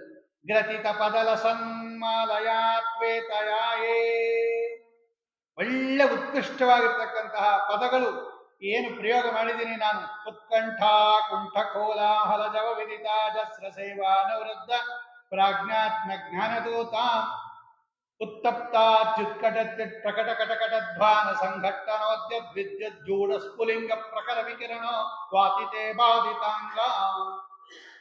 ಈ ನಾಲ್ಗೆ ಹೊರಳ್ತಾ ಇರೋಲ್ವಲ್ಲ, ಅವ್ರಿಗೆ ಈ ವಾಯುಸ್ತುತಿ ಹೇಳಿಸ್ಬೇಕಂತೆ ಹಿಂದಿನ ಕಾಲದಲ್ಲಿ ಹೇಳೋರು. ಈ ನಾಲ್ಗೆ ಕೆಲವರಿಗೆ ಹೇಳಕ್ ಬರೋದಿಲ್ವಲ್ಲ, ಅಂತವರಿಗೆ ಈ ವಾಯುಸ್ತುತಿ ಹೇಳ್ಕೊಟ್ರೆ ಬೇಗ ಚೆನ್ನಾಗಿ ಕಲ್ತ್ಕೊಂಡ್ಬಿಡ್ತಾರೆ ಅಂತ. ಹಂಗಿದೆ ಅದು ಪದ ಜೋಡಣೆ. ಅದು ಅಂತಹ ಒಳ್ಳೆ ರಂಜಿತವಾದ ಪದಗಳು ಅಂತಕ್ಕಂಥ ಹೂವುಗಳಿಂದ ಒಂದು ಮಾಲೆಯನ್ನು ಕಟ್ಟಿದ್ದೀನಿ ಈ ಹರಿವಾಯುಗಳ ಪಾದಪೂಜೆಗೆ. ಪಾಲಯಾತ್ವೇತಯಾಯಿ, ಒಳ್ಳೆ ಉತ್ಕೃಷ್ಟವಾಗಿರ್ತಕ್ಕಂಥ ಏತು, ಯಾರು ಒಳ್ಳೆ ಉತ್ಕೃಷ್ಟವಾಗಿರ್ತಕ್ಕಂಥ ರೀತಿಯಲ್ಲಿ ಇವರಿಬ್ಬರನ್ನೂ ಕೂಡ ಏನು ಇದನ್ನು ಹೇಳಿ ಯಾರು ಇದನ್ನು ಪಠಿಸ್ತಾರೋ, ಅಥವಾ ಯಾರು ಈ ಸ್ತೋತ್ರದಿಂದ ಏತಯ ನಾನು ರಚನೆ ಮಾಡಿರ್ತಕ್ಕಂಥ ಈ ಹರಿವಾಯು ಸ್ತುತಿಯಿಂದ ಯಾರು ಪ್ರತಿದಿನ ಹರಿವಾಯುಗಳನ್ನ ನಮಂತಿ ನಮಸ್ಕಾರ ಮಾಡ್ತಾರೋ, ತೇ ಅವರು ಪ್ರತತ ಮತಿಗುಣ. ಪ್ರತತ ಮತಿ ಅಂದ್ರೆ ವಿಸ್ತಾರ, ಹರಡಿರೋದು ಅಂತ ಸಂಸ್ಕೃತದಲ್ಲಿ. ತತ ಅಂದ್ರೆ ಹರಡೋದು, ಪ್ರತತ ಅಂದ್ರೆ ಚೆನ್ನಾಗಿ ಜ್ಞಾನವನ್ನ ಹೊಂದಿ, ಚೆನ್ನಾಗಿ ಭಕ್ತಿಯನ್ನ ಹೊಂದಿ, ಮುಕ್ತಿಂ ರಜಂತಿ, ಮೋಕ್ಷಕ್ಕೆ ಹೋಗ್ತಾರೆ. ನೋಡಪ್ಪ, ವಾಯುಸ್ತುತಿ ಓದಿದರೆ ಇವತ್ತಲ್ಲ ನಾಳೆ ಅಥವಾ ಈ ಜನ್ಮದಲ್ಲಲ್ವ, ಯಾವುದೋ ಒಂದು ಜನ್ಮದಲ್ಲಿ ಮುಂದೆ ಅದಕ್ಕೆ ಬೇಕಾಗಿರ್ತಕ್ಕಂತಹ ಎಲ್ಲ ಪರಿಕರಗಳನ್ನ ಪಡ್ಕೊಂಡು, ಜ್ಞಾನ ಭಕ್ತ್ಯಾದಿಗಳನ್ನ ಪಡ್ಕೊಂಡು, ಅಪರೋಕ್ಷ ಜ್ಞಾನವನ್ನ ಪಡ್ಕೊಂಡು ಕಡೆಗೆ ನಮಗೆ ಮೋಕ್ಷವನ್ನ ತಂದುಕೊಡುತ್ತೆ. ಮೋಕ್ಷ ಸಿಗತ್ತೆ ಹರಿವಾಯುಸ್ತುತಿಯನ್ನ ಪಾರಾಯಣ ಮಾಡಿದ್ರೆ ಅಂತ ಹೇಳಿ, ಏತೇ ಮುಕ್ತಿಂ ರಜಂತಿ, ಮೋಕ್ಷವನ್ನ ಹೊಂದುತ್ತಾರೆ ಎಂಬುದಾಗಿ ಹೇಳಿ ಭಕ್ತಿಯಿಂದ ತಾವು ರಚನೆ ಮಾಡಿರ್ತಕ್ಕಂತಹ ಈ ವಾಯುಸ್ತುತಿಯನ್ನ ಪರಮಾತ್ಮನಿಗೆ ಸಮರ್ಪಣೆ ಮಾಡ್ತಾ ಇದ್ದಾರೆ. 41 ಶ್ಲೋಕಗಳಲ್ಲಿ ಅತ್ಯದ್ಭುತವಾದ ರೀತಿಯಲ್ಲಿ ಸುಮಾರು 750-800 ವರ್ಷಗಳಿಂದ ಎಲ್ಲರೂ ಪಾರಾಯಣ ಮಾಡಿಕೊಂಡು ಬಂದಿರತಕ್ಕಂಥ ಹರಿವಾಯುಸ್ತುತಿ ಪಾರಾಯಣ ಪ್ರತಿಯೊಬ್ಬರಿಗೆ ಸಂಧ್ಯಾವಂದನೆ ಆದ ತಕ್ಷಣ ಅದು ಕಂಪಲ್ಸರಿ. ಅದು ಮಾತ್ಗುರು ಅಂತ ನಾವು ಅನ್ನಿಸ್ಕೊಂಡ ಮೇಲೆ ನಮಗೆ ಹರಿವಾಯುಸ್ತುತಿಯ ಲಾಂಛನ ಇರಬೇಕು. ಅಂತಹ ಪರಮ ಮಂಗಳಕರವಾದ ಒಂದೊಂದು ಶ್ಲೋಕಕ್ಕೆ ಒಂದೊಂದು ಫಲ ಹೇಳಿದ್ದಾರೆ. ಅಭೀಷ್ಟ ಶ್ಲೋಕಗಳು ಅಂತ, ಇಂತಿಂಥ ಶ್ಲೋಕ ಹೇಳಿದ್ರೆ ಇದು ಈ ಫಲ ಆಗತ್ತೆ ಅಂತ. ಮೊನ್ನೆ ಹೇಳಿದ್ದೆ ನಾನು, ಯಾವ್ಯಾವ ಶ್ಲೋಕಗಳನ್ನು ಹೇಳ್ಕೊಂಡ್ರೆ ಏನೇನು ಫಲ ಆಗತ್ತೆ ಅಂತ. ಅದು ಯಾವುದು ಫಲ ಅಪೇಕ್ಷೆ ಪಡೆದೇನೆ ಒಳ್ಳೆ ಜ್ಞಾನ ಭಕ್ತಿ ವೈರಾಗ್ಯಾದಿಗಳು ಕೊಡಲಿ ಅಂತ ಹೇಳಿ ಯಾರು ಈ ಹರಿವಾಯುಸ್ತುತಿಯನ್ನು ಪಾರಾಯಣ ಮಾಡುತ್ತಾರೆ ಅವರಿಗೆ ಭಗವಂತ ವಾಯುದೇವರು ಮತ್ತು ಪರಮಾತ್ಮ ಅನುಗ್ರಹ ಮಾಡುತ್ತಾನೆ ಅಂತ ಹೇಳಿ, ಮತ್ತೆ ಹರಿವಾಯುಸ್ತುತಿ ಮುಗಿದ ಮೇಲೆ ಪಾಂತ್ವಸ್ಮಾನ್ ಪುರುಹೋತ ವೈರಿ ಬಲವನ್ಮಾತಂಗಮಾದ್ಯದ್ಘಟ ಕುಂಭೋಚ್ಛಾದ್ರಿ ವಿಪಾಟನಾದಿಕಪಟ ಪ್ರತ್ಯೇಕ ವಜ್ರಾಯಿತಾ ಶ್ರೀಮತ್ಕಂಠೀರವಾಸ್ಯ ಪ್ರತತ ಸುನಕರಾಧಾರಿ ತಾರಾತಿ ದೂರ ಪ್ರಧ್ವಸ್ತಧ್ವಾಂತ ಶಾಂತ ಪ್ರವಿತತ ಮನಸಾ ಭಾವಿತಾ ನಾಕಿ ವೃಂದೈಃ ಲಕ್ಷ್ಮೀಕಾಂತ ಸಮಂತತೋ ವಿಕಲಯನ್ನೈವೇಶಿತುಸ್ತೆ ಸಮಂ ಪಶ್ಯಾಮ್ಯುತ್ತಮ ವಸ್ತು ದೂರತರತೋ ಅಪಾಸ್ತಂ ರಸೋ ಯೋಷ್ಟಮಃ ಯದ್ರೋಷೋತ್ಕರ ದಕ್ಷನೇತ್ರ ಕುಟಿಲ ಪ್ರಾಂತೋತ್ಥಿತಾಗ್ನಿಸ್ಫುರತ್ ಖದ್ಯೋತೋಪಮ ವಿಸ್ಫುಲಿಂಗವಸಿತ ಬ್ರಹ್ಮೇಶ ಶಕ್ರೋತ್ಕರ. ಇದು ನರಸಿಂಹದೇವರ ಉಗುರಿನ ಸ್ತುತಿ. ಮೊದಲನೇದರಲ್ಲಿ ಉಗುರಿನ ಸ್ತುತಿ ಇದೆ, ಎರಡನೇದರಲ್ಲಿ ನರಸಿಂಹದೇವರ ಸ್ತೋತ್ರ ಇದೆ. ಇದನ್ನ ಶ್ರೀಮದ್ ಆಚಾರ್ಯರು ರಚನೆ ಮಾಡಿದ್ದು. ನಖಸ್ತುತಿ ರಚನೆ ಮಾಡಿದ್ದು ಆಚಾರ್ಯರು, ವಾಯುಸ್ತುತಿ ರಚನೆ ಮಾಡಿದ್ದು ತ್ರಿವಿಕ್ರಮ ಪಂಡಿತಾಚಾರ್ಯರು. ತ್ರಿವಿಕ್ರಮ ಪಂಡಿತಾಚಾರ್ಯರು ವಾಯುಸ್ತುತಿಯನ್ನು ರಚನೆ ಮಾಡಿ ಆಚಾರ್ಯರಿಗೆ ತೋರಿಸಿದಾಗ ಆಚಾರ್ಯರು ಸರಿಯಾಗಿದೆ ಅಂತ ಹೇಳಿ, ನಂದೊಂದೇ ಸ್ತೋತ್ರ ಬೇಡಪ್ಪ, ಪರಮಾತ್ಮನ ಸ್ತೋತ್ರ ಹೇಳಿ ಅಂತ ಹೇಳಿ ತಾವು 2 ಶ್ಲೋಕ ನಖಸ್ತುತಿ ಅಂತ ಬರ್ಕೊಟ್ಟು, ಮೊದಲು ನಖಸ್ತುತಿಯನ್ನ ಹೇಳಿ ಆಮೇಲೆ ಈ ವಾಯುಸ್ತುತಿಯನ್ನ ಹೇಳಿ ಮತ್ತೆ ನಖಸ್ತುತಿಯನ್ನ ಹೇಳಿ ಇದಕ್ಕೆ ಸಂಪುಟಾಕಾರ ಅಂತ ಕರೀತಾರೆ. ಹೀಗೆ ಪಾರಾಯಣ ಮಾಡ್ತಕ್ಕಂಥದ್ದು ಹಿಂದಿನಿಂದ ಸಂಪ್ರದಾಯ ಬಂದಿರತಕ್ಕಂಥದ್ದು. ಇವತ್ತು ಕೂಡ ನಖಸ್ತುತಿ ಹೇಳಿ ವಾಯುಸ್ತುತಿ ಹೇಳಿ ಆಮೇಲೆ ನಖಸ್ತುತಿ ಹೇಳಿ ಆ ವಾಯುಸ್ತುತಿಯನ್ನ ಉಪಸಂಹಾರ ಮಾಡತಕ್ಕಂಥದ್ದೇ. ಇಂತಹ ಪರಮ ಮಂಗಳಕರವಾದ ವಾಯುಸ್ತುತಿಗೆ ಅನೇಕ ವ್ಯಾಖ್ಯಾನ ಇದೆ. ಇದು ತುಂಬಾ ಕಷ್ಟ. ಇದು ವಾಯುಸ್ತುತಿ ನಾವೇನೋ ಹೇಳಿಬಿಡ್ತೀವಿ, ಆದರೆ ಇದು ಇಷ್ಟು ಸುಲಭ ಅಲ್ಲ. ಅದು ಅಲ್ಲಿರ್ತಕ್ಕಂತಹ ಶಬ್ದಗಳು, ಅದಕ್ಕೆ ಅರ್ಥ, ಅದಕ್ಕೆ ವೇದಗಳಲ್ಲಿ ಎಲ್ಲಿ ಅರ್ಥ ಇದೆ, ಅದಕ್ಕೆ ವೇದೋಕ್ತವಾಗಿರ್ತಕ್ಕಂತಹ ಇದೆಲ್ಲ ಎಲ್ಲಿದೆ, ಅದು ಯಾವ್ಯಾವ ವೇದಗಳಲ್ಲಿ ಶ್ರೀಮದ್ ಆಚಾರ್ಯರ ಮಹಿಮೆ ಬಂದಿದೆ, ಇದೆಲ್ಲ ಅತ್ಯದ್ಭುತವಾಗಿರ್ತಕ್ಕಂಥದ್ದು. ಇಂತಹ ಅನೇಕ ವ್ಯಾಖ್ಯಾನಗಳನ್ನು ಇಟ್ಕೊಂಡು ಅದನ್ನೆಲ್ಲ ತಿಳ್ಕೊಂಡಾಗ ಸಂಸ್ಕೃತಕ್ಕೆ ಸುಮಾರು ಅವರೇ ಬರೀತಾರೆ ನೋಡಿ, 12 ವ್ಯಾಖ್ಯಾನ ಇದೆ. ವಾಯುಸ್ತುತಿಗೆ 12 ಸಂಸ್ಕೃತ ವ್ಯಾಖ್ಯಾನ ಇದೆ. ಇನ್ನೆಷ್ಟು ಚೆನ್ನಾಗಿ ಬರೆದಿರ್ಬೇಕು ಲೆಕ್ಕ ಹಾಕೊಂಡ್ರೆ. ಅಂತಹ ಅನೇಕ ಪ್ರಾಚೀನ ಸಂಸ್ಕೃತ ವ್ಯಾಖ್ಯಾನಗಳನ್ನೆಲ್ಲ ಇಟ್ಕೊಂಡಾಗ ಹರಿವಾಯುಸ್ತುತಿ ನಮಗೆ ತುಂಬಾ ಚೆನ್ನಾಗಿ ಅರ್ಥ ಆಗುತ್ತೆ. ಆದ್ದರಿಂದ ಪ್ರತಿಯೊಬ್ಬರೂ ಹರಿವಾಯುಸ್ತುತಿಯನ್ನು ಹೇಳುತ್ತಾರೆ. ಆ ಹೇಳುವಾಗ ಅದರ ಸ್ವಲ್ಪವಾದರೂ ಕೂಡ ಈ ಶ್ಲೋಕ ಇಷ್ಟು ಹೇಳುತ್ತೆ ಅಂತನಾದರೂ ಇರು, ಒಂದೊಂದು ಪದಕ್ಕೆ ಅರ್ಥ ಗೊತ್ತಾಗ್ತಾ ಇದ್ರು ಕೂಡ ಈ ಶ್ಲೋಕ ಈ ಅರ್ಥವನ್ನ ಹೇಳುತ್ತೆ, ಈ ಶ್ಲೋಕ ಈ ಅರ್ಥವನ್ನ ಹೇಳುತ್ತೆ, ಈ ಶ್ಲೋಕ ಈ ಅರ್ಥವನ್ನ ಹೇಳುತ್ತೆ ಅಂತ ಅಷ್ಟಾನ ಗೊತ್ತಿದ್ರೆ ಹೆಚ್ಚು ಪುಣ್ಯ ಬರುತ್ತೆ. ಅರ್ಥ ತಿಳ್ಕೊಂಡು ಪಾರಾಯಣ ಮಾಡಿದ್ರೆ ಹೆಚ್ಚು ಪುಣ್ಯ. ಆ ಪದಜ್ಞಕ್ಕಿಂತ ವಾಕ್ಯಾರ್ಥ ಜ್ಞಾನ, ವಾಕ್ಯಾರ್ಥಕ್ಕಿಂತ ಪದಾರ್ಥ ಜ್ಞಾನ, ಆಮೇಲೆ ಅರ್ಥಜ್ಞಾನ, ಇದೆಲ್ಲ ಮೇಲ್ಮೇಲೆ. ಇಂತಹ ಒಳ್ಳೆ ಉತ್ಕೃಷ್ಟವಾಗಿರ್ತಕ್ಕಂತಹ ಹರಿವಾಯುಸ್ತುತಿಯನ್ನ ಪ್ರತಿ ವರ್ಷ ಮಧ್ವ ನವರಾತ್ರೋತ್ಸವ ಸಂದರ್ಭದಲ್ಲಿ ಶ್ರೀಮದ್ ಆಚಾರ್ಯರ ಚರಿತ್ರೆ ಹೇಳ್ತಕ್ಕಂಥ ಸುಮಧ್ವ ವಿಜಯವನ್ನು ಹೇಳಿಸೋದು ವಾಡಿಕೆ, ಹೇಳಿಸಲೇಬೇಕು ಕೂಡ. ಆದರೆ ಅದನ್ನ ಕೇಳಿದ್ದೀವಿ ಹಿಂದಿನ ವರ್ಷಗಳಲ್ಲಿ ಅಂತ ವಾಯುಸ್ತುತಿಯನ್ನ ಮತ್ತೆ ಕೇಳಬೇಕು ಅಂತ ಅವರು ಅಪೇಕ್ಷೆ ಪಟ್ಟಿದ್ದರಿಂದ ಯಥಾಶಕ್ತಿ, ಅದು ತುಂಬಾ ಹೇಳಿದ್ರೆ ಅರ್ಥವೂ ಆಗೋದಿಲ್ಲ, ಅದು ಕೇಳಕ್ಕೂ ಒಂದು ಮಟ್ಟ ಬೇಕಾಗುತ್ತೆ, ಆ ಶಬ್ದಗಳೆಲ್ಲ ಅರ್ಥ ಆಗಬೇಕಾದ್ರೆ. ಆದ್ದರಿಂದ ಸಾಮಾನ್ಯ ಜನಕ್ಕೆ ತಿಳಿಯೋ ಹಾಗೆ ಅದರ ಸ್ಥೂಲವಾದ ಅರ್ಥಗಳನ್ನ ಮಾತ್ರ ಅದನ್ನ ನಿರೂಪಣೆ ಮಾಡಿದೆ. ಇನ್ನು ಹೆಚ್ಚು ಅರ್ಥ ಇದೆ, ಅದು ನನಗೆ ಗೊತ್ತಿರೋದು ಅಷ್ಟೇ, ನಿಮಗೆ ತಿಳಿಯೋದು ಅಷ್ಟೇ. ಆದ್ದರಿಂದ ಅದನ್ನು ಕಡಿಮೆ ಹೇಳಿದೆ ಅಷ್ಟೇ. ಇಷ್ಟೇ ಅಂತ ತಿಳಿಬೇಡ್ರಿ, ಅದಕ್ಕೆ ತುಂಬಾ ಅರ್ಥ ಇದೆ. ಪ್ರತಿಯೊಂದು ಶ್ಲೋಕನೂ ಹರಿವಾಯುಗಳ ಪರವಾಗಿ ಅರ್ಥ ಮಾಡೋದು ಇದೆ. ಅದಕ್ಕೆ ಹೀಗೋ ಕರೀತಾರೆ ಹರಿವಾಯುಸ್ತುತಿ ಅಂತ. ಆದ್ದರಿಂದ ಇಂತಹ ಹರಿವಾಯುಸ್ತುತಿಯನ್ನ ಹರಿವಾಯುಗಳ ಅನುಗ್ರಹದಿಂದ ಅವರೇ ಏನು ಒಳಗಡೆ ನಿಂತು ನುಡಿಸಿದ್ದಾರೆ ಅದನ್ನ ಕಳೆದ 8 ದಿವಸಗಳಿಂದ ಯಥಾಶಕ್ತಿ ಯಥಾಮತಿ ನಿರೂಪಣೆ ಮಾಡಿದೆ. ಆ ಶ್ಲೋಕವನ್ನು ಹೇಳುವಾಗ ಈ ಶ್ಲೋಕ ಇಷ್ಟ ಅರ್ಥವನ್ನು ಹೇಳುತ್ತೆ ಅಂತ ಒಂದು ಸಮ್ಮುಗ್ಧವಾಗಿ ತಿಳ್ಕೊಂಡ್ರೂ ಕೂಡ ಭಗವಂತ ವಿಶೇಷ ಅನುಗ್ರಹವನ್ನು ಮಾಡುತ್ತಾನೆ. ಅದು ಅಷ್ಟು ಸಂಬಂಧ ವಾಯುದೇವರಿಗೆ ಭಗವಂತನಿಗೆ ತುಂಬಾ ಕ್ಲೋಸ್. ಅವರು ವಾಯುದೇವರಿಗೆ ಲಕ್ಷ್ಮೀದೇವಿಯನ್ನ, ಪರಮಾತ್ಮನಿಗೆ ಲಕ್ಷ್ಮೀದೇವಿಯನ್ನ ಬಿಟ್ಟುಬಿಟ್ರೆ ನೆಕ್ಸ್ಟ್ ವಾಯುದೇವರ ಮೇಲೆ ಬಹಳ ಪ್ರೀತಿ, ಬಹಳ ಪ್ರೀತಿ. ಆಚಾರ್ಯರು ಅನುವ್ಯಾಖ್ಯಾನದಲ್ಲಿ ಬರೀತಾರೆ, ಅದಕ್ಕೆ ವಾಯುದೇವರನ್ನ ದ್ವೇಷ ಮಾಡ್ಕೋಬಾರ್ದು. ನಾವು ವಾಯುದೇವರನ್ನ ದ್ವೇಷ ಮಾಡಿಕೊಂಡ್ರೆ ಭಗವಂತನ ದ್ವೇಷಕ್ಕೆ ಕಾರಣ ಆಗ್ಬಿಡುತ್ತೆ. ಯಾಕಂದ್ರೆ ವಾಯುದೇವರು ಅಷ್ಟು ಪ್ರೀತಿ ಪಾತ್ರರು ಭಗವಂತನಿಗೆ. ನನಗೆ ಪ್ರೀತಿ ಪಾತ್ರರಾದವರನ್ನ ನೀವು ದ್ವೇಷ ಮಾಡಿದ್ರೆ ನಾನು ತಗೊಳ್ಳೋದಿಲ್ಲ ಅಂತಾನೆ ಭಗವಂತ. ಆಚಾರ್ಯರು ಬರೀತಾರೆ, ಹತ್ತತ್ರ ಭಗವಂತನಿಗೆ ಹತ್ತತ್ರ ಎಷ್ಟು ಜನ ಇರ್ತಾರೋ ಅವರನ್ನ ದ್ವೇಷ ಮಾಡಕ್ ಹೋಗಬಾರ್ದು, ಭಗವಂತನ ದ್ವೇಷ ಅಷ್ಟು ಆಗತ್ತೆ, ಜಾಸ್ತಿ ಆಗುತ್ತೆ ಅಂತ ಬರೀತಾರೆ ಅನುವ್ಯಾಖ್ಯಾನದಲ್ಲಿ ಒಂದು ಸಂದರ್ಭದಲ್ಲಿ ಬರೆಯುವಾಗ. ಹಾಗಾಗಿ ವಾಯುದೇವರ ದ್ವೇಷ ಖಂಡಿತ ಮಾಡಬೇಡ್ರಿ, ವಾಯುದೇವರನ್ನ ಉದಾಸೀನ ಮಾಡಬೇಡ್ರಿ. ವಾಯುದೇವರನ್ನ ಸುಂದರವಾಗಿ ಎಷ್ಟು ಶಕ್ತಿ ಇದೆಯೋ ಅಷ್ಟು ಭಕ್ತಿಯಿಂದ ಆರಾಧನೆ ಮಾಡಿದರೆ, ಇಂತನೇ ಹೇಳಿದೆ, ಆನಂದ ಮಂದಮಂದ ಗರತೆ ಮರತ ಕುಂದ ಮಂದಾರ ನಂದ್ಯ ವರ್ತ ಮೋದಂಗದಾನ. ಮೋಕ್ಷದಲ್ಲಿ ಎಷ್ಟು ಆನಂದವಾಗಿ ಇಟ್ಟಿರ್ತಾರೆ ನಮ್ಮನ್ನ ಅಂತ ವಾಯುದೇವರನ್ನ ಸ್ಮರಣೆ ಮಾಡಿದರೆ ಎಷ್ಟು ಅನುಗ್ರಹ ಆಗುತ್ತೆ ಅಂತ ಅವರೇ ಬರೆದಿದ್ದಾರೆ. ಇಂತಹ ವಾಯುಸ್ತುತಿಯನ್ನ ಈ ಬಾರಿಯ ಈ ಮಧ್ವ ನವರಾತ್ರೋತ್ಸವ ಸಂದರ್ಭದಲ್ಲಿ 8 ದಿವಸಗಳಿಂದ ಯಥಾಶಕ್ತಿ ಯಥಾಮತಿ ಅದನ್ನ ನಿರೂಪಣೆ ಮಾಡಿದೆ ಅಂತ ಹೇಳುತ್ತಾ, ಇಂತಹ ಒಂದು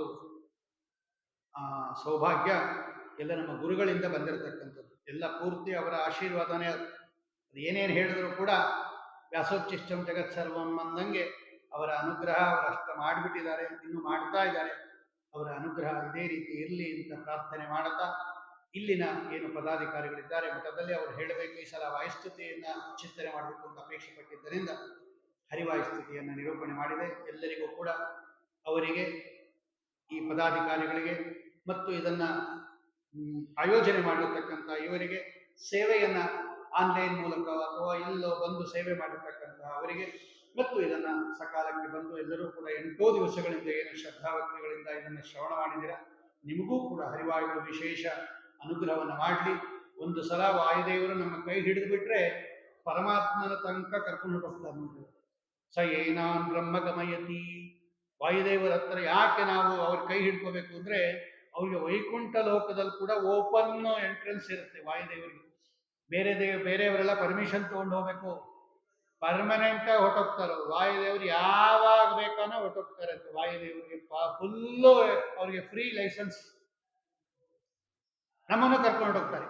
ತದದೀನಂ ದೀನಂ ಅನಾಥಂ ಶರಣಾಗತಮೇನ ಉದ್ಧಾರ ಅಂತ ರೆಕಮೆಂಡ್ ಮಾಡ್ತಾರೆ. ಇವನು ಉದ್ಧಾರ ಮಾಡು ಸ್ವಾಮಿ, ನಮ್ಮನ್ನು ಉದ್ಧಾರ ಮಾಡ್ತಾನೆ ಭಗವಂತ. ಅದರಿಂದ ವಾಯುದೇವರ ಕೈಯನ್ನ ಯಾವತ್ತೂ ಬಿಡಬಾರದು, ಯಾವತ್ತೂ ಹಿಡ್ಕೊಂಡಿರಬೇಕು. ಅವರು ಮೋಕ್ಷಕ್ಕೆ ನಮ್ಮನ್ನು ಕರ್ಕೊಂಡು ಹೋಗೇ ಹೋಗ್ತಾರೆ ಅಂತಕ್ಕಂತಹ ಬಲವಾದ ನಂಬಿಕೆಯಿಂದ, ಶ್ರದ್ಧಾಭಕ್ತಿಯಿಂದ ಎಷ್ಟೆಷ್ಟು ಸಲ ಆಗುತ್ತೋ ಅಷ್ಟಷ್ಟು ಹೆಚ್ಚೆಚ್ಚು ವಾಯುಸ್ತುತಿಯನ್ನ ಪಾರಾಯಣ ಮಾಡಬೇಕು. ಅಷ್ಟು ಜ್ಞಾನ, ಅಷ್ಟು ಭಕ್ತಿ, ಅಷ್ಟು ಸಾಮರ್ಥ್ಯ ಎಲ್ಲ ತುಂಬಿ ತುಳುಕಾಡಿಬಿಡುತ್ತೆ. ಸಕಲ ಗುಣಗಳ ಗಣಿಯವರು ವಾಯುದೇವರು, ಅವರ 3 ಅವತಾರಗಳು. ಅದನ್ನು ಪಾರಾಯಣ ಮಾಡ್ತಾ ಮಾಡ್ತಾ ಮಾಡ್ತಾ ದೇಹ ರೋಗಗಳು ಹೊಟ್ಟೋಗುತ್ತೆ. ವಾಯುಸ್ತುತಿ ಪಾರಾಯಣ ಮಾಡಿದವರು ಆರೋಗ್ಯವಾಗಿರ್ತಾರೆ. ಜನ್ಮಾದಿವ್ ಯಾದ್ಯೋಪಾದಿ ಪ್ರತಿಹತಿ ವಿರಹ ಪ್ರಾಪಕಾಣಂ ಗುಣಾನಾಂ ಅಜ್ಞಾನಾಂ ಅರ್ಥಕಾಣಾಂ. ಏನಿಲ್ಲ, ವಾಯುಸ್ತುತಿ ಹೇಳೋದು, ಒಂದು ಪಾತ್ರೆಯಲ್ಲಿ ನೀರು ಇಟ್ಕೊಂಡ್ಬಿಡೋದು, ಒಂದ್ಸಲ ವಾಯುಸ್ತುತಿ ಹೇಳ್ಬಿಟ್ಟು ಅದನ್ನು ಕುಡಿದು ಬಿಟ್ರೆ ಸಾಕ್ರಿ. ಯಾವ ಟಾನಿಕ್ಕೂ ಬೇಡ, ಏನು ಬೇಡ. ಸಕಲ ರೋಗಗಳಿಗೆ ಔಷಧ ಅದು. ಎಲ್ಲ ರೋಗಗಳಿಗೂ ಔಷಧ. ಹಿಂದಿನ ಕಾಲದಲ್ಲಿ ಅಷ್ಟೇ ಮಾಡ್ತಾ ಇದ್ರು. ಏನು ಜ್ವರ ಗಿರ ಬಂದ್ರೆ ವಾಯುಸ್ತುತಿ ಅಭಿಮಂತ್ರಣ ಮಾಡಿ ಆ ನೀರು ಕೊಟ್ಬಿಡೋದು, ಆ ಜ್ವರ ಎಲ್ಲ ಹೊಟ್ಟೋಗುತ್ತೆ. ಅಷ್ಟು ಪವರ್ ಇದೆ ಅದು ವಾಯುಸ್ತುತಿಗೆ, ಸಾಮಾನ್ಯ ಅಲ್ಲ ಅದು. ಅದು ನಮ್ಮ ಆಚಾರದ ಮೇಲೆ ಡಿಪೆಂಡ್ ಆಗುತ್ತೆ. ಎಷ್ಟು ಸನ್ನಿಧಾನ ಎಷ್ಟು ಬರುತ್ತೆ ಅನ್ನೋದು, ನೀವು ಹೇಗಿರ್ತೀರಾ ಜೀವನದಲ್ಲಿ ಅನ್ನೋದ್ರ ಮೇಲೆ ಡಿಪೆಂಡ್ ಆಗಿರುತ್ತೆ. ಆದ್ದರಿಂದ ಕಪೂಯ ಚರಣಾಹ ಕಪೂಯಾಂ ಯೋನಿ ಮಾಪದ್ಯಂತೆ ಅಂತ ಶ್ರೀಮದ್ ಆಚಾರ್ಯ ಹೇಳ್ತಾರೆ. ಯಾಕದು ಸಿದ್ಧಿ ಆಗ್ತಾ ಇಲ್ಲ ನಮಗೆ ವಾಯುಸ್ತುತಿ ಅಂತ ಹೇಳಿದ್ರೆ, ನೀವು ಹಂಗಿರ್ಬೇಕದು. ನೀವು ಆ ಥರ ಇದ್ದು ವಾಯುದೇವರ ಅನುಗ್ರಹವನ್ನ ಸಂಪಾದಿಸ್ಕೊಳ್ಳೋ ಶಕ್ತಿ ನಿಮಗಿರಬೇಕು. ಅದಕ್ಕೆ ನಾವು ಅಷ್ಟು ಚೆನ್ನಾಗಿ ಇದ್ದಾಗ ವಾಯುಸ್ತುತಿ ತನ್ನ ಕೆಲಸವನ್ನು ಮಾಡೇ ಮಾಡುತ್ತೆ. ಇವತ್ತೂ ಕೂಡ ಆ ವಾಯುಸ್ತುತಿಯ ಪ್ರಭಾವದಿಂದ ಬೇಕಾದಷ್ಟು ಜನ ಇವತ್ತು ಮಂತ್ರಾಕ್ಷತೆ ಕೊಡ್ತಾರೆ, ತೀರ್ಥ ಕೊಡ್ತಾರೆ, ಅಷ್ಟು ಸಿದ್ಧಿಯನ್ನು ಪಡೆದಿರ್ತಾರೆ. ಬಹಳ ಮಂಗಳಕರವಾದ ಈ ವಾಯುಸ್ತುತಿಯನ್ನು ಏನು ಕಳೆದ 8 ದಿವಸಗಳಿಂದ ನಿರೂಪಣೆ ಮಾಡಿದೆ, ಇದನ್ನ ಅಸ್ಮತ್ ಗುರು ಅಂತರ್ಗತ, ರಾಘವೇಂದ್ರ ತೀರ್ಥ ಗುರು ಅಂತರ್ಗತ, ಭಾರತೀಯ ಮುಖ್ಯ ಪುರಾಣ ಅಂತರ್ಗತ, ಮಧ್ವಾಚಾರ್ಯಣ ಮಧ್ಕಮಲ ಮಧ್ಯ ನಿವಾಸಿ ಅನಂತ ಕಲ್ಯಾಣ ಗುಣಪರಿಪೂರ್ಣ ಶ್ರೀರಾಮ್ದಿಶಾಯಿ ಭಾರತೀಯ ಮುಖ್ಯ ಪುರಾಣ ಅಂತರ್ಗತ ಶ್ರೀ ಲಕ್ಷ್ಮೀ ನರಸಿಂಹದೇವರ, ಕರಿಗಿರಿ ಲಕ್ಷ್ಮೀ ನರಸಿಂಹದೇವರ ಪಾದಾರವಿಂದಗಳಲ್ಲಿ ಸಮರ್ಪಣೆ ಮಾಡ್ತಾ ಇದ್ದೇನೆ. ಇಂತಹ ಒಂದು ಅವಕಾಶವನ್ನು ಕೊಟ್ಟಿರ್ತಕ್ಕಂಥ ಎಲ್ಲ ಪದಾಧಿಕಾರಿಗಳಿಗೆ ಮತ್ತೊಮ್ಮೆ ಕೃತಜ್ಞತೆಗಳನ್ನು ಅರ್ಪಿಸಿ, ಮೇಲಿಂದ ಮೇಲೆ ಇಂತಹ ಶಾಸ್ತ್ರಗಳನ್ನು ಅಥವಾ ಚಿಂತನೆಗಳನ್ನು ಮಾಡ್ತಕ್ಕಂಥ ಅವಕಾಶ ಹರಿವಾಗಲಿ ಕೊಡಲಿ ಅಂತ ಪ್ರಾರ್ಥನೆ ಮಾಡ್ತಾ, ಈ ತುಳಸಿ ದಳವನ್ನು ಭಗವಂತರ ಪಾದಾರವಿಂದಗಳಲ್ಲಿ ಸಮರ್ಪಣೆ ಮಾಡಿದ್ದೀನಿ. ಶ್ರೀಕೃಷ್ಣ ಅರ್ಪಣವಸ್ತು, ಶ್ರೀ ಮಧ್ವೇಶ ಅರ್ಪಣವಸ್ತು. ನಾನು ಬೆಳಗ್ಗೆ ಅನೌನ್ಸ್ ಮಾಡಿದೆ, ಮತ್ತೊಮ್ಮೆ ಅನೌನ್ಸ್ ಮಾಡ್ತೀನಿ. ಯಾರೋ ಒಬ್ಬ ದಾನಿಗಳು ಒಂದು 100 ಜನಕ್ಕೆ ದ್ವೈತದುಂದುಬೆಯನ್ನು ಉಚಿತವಾಗಿ ಕೊಡಬೇಕು ಅಂತ ಅವರು ದಾನ ಮಾಡಿದ್ದಾರೆ. ಅದರಿಂದ ಯಾರೂ ಸಂಕೋಚ ಪಟ್ಕೋಬೇಡಿ. ನಿಮಗೋ ನಿಮ್ಮ ಬಳಗದವ್ರಿಗೋ ಅಥವಾ ನಿಮ್ಮ ಸ್ನೇಹಿತರಿಗೋ ಅದನ್ನು ತಲುಪಿಸಕ್ಕಂಥ ಪ್ರಯತ್ನ ಪಡ್ರಿ. ನೀವೇನಿಲ್ಲ, ಅದು ಅಲ್ಲಿ ಹೆಸರು ಕೊಟ್ಬಿಟ್ರೆ ಸಾಕು. ನಿಮ್ಮ ಹೆಸರು, ನಿಮ್ಮ ಅಡ್ರೆಸ್ಸು, ಮೊಬೈಲ್ ನಂಬರ್ ಕೊಟ್ಟರೆ ಇನ್ನು 3 ವರ್ಷಗಳ ಕಾಲ ಉಚಿತವಾಗಿ ನಿಮ್ಮ ಮನೆಗಳಿಗೆ, ನಿಮ್ಮ ಸ್ನೇಹಿತರಿಗಾದರೂ ಕೊಡ್ಬೋದು. ನಿಮ್ಮ ಮಹಿಳಾ ಮಂಡಳಿಗಳಿರ್ತಾರೆ, ಭಜನಾ ಮಂಡಳಿಗಳಿರ್ತಾರೆ, ಬೇರೆ ಊರಲ್ಲಿರ್ತಾರೆ, ಅವ್ರ ಹೆಸರು ಕೊಟ್ಟರೂ ಪರವಾಗಿಲ್ಲ, ಅವ್ರಿಗೆ ಕಳಿಸ್ಕೊಡ್ತೀವಿ. ಆದರೆ ಅದನ್ನು ಓದಿ ಅರ್ಥ ಮಾಡ್ಕೋಬೇಕಷ್ಟೇ ಅದನ್ನು. ಆದ್ದರಿಂದ ಅವರು 100 ಜನಕ್ಕೆ ಕೊಡ್ರಿ ಅಂತ ಸೇವೆಯನ್ನು ಮಾಡಿದ್ದಾರೆ. ಒಬ್ಬರು ಹೆಸರು ಹೇಳಬೇಡಿ ಅಂತ ಹೇಳಿದ್ದಾರೆ, ಅಂತರಂಗ ಭಕ್ತರು. ಅವ್ರ ಹೆಸರು ಹೇಳೋದಿಲ್ಲ ನಾನು.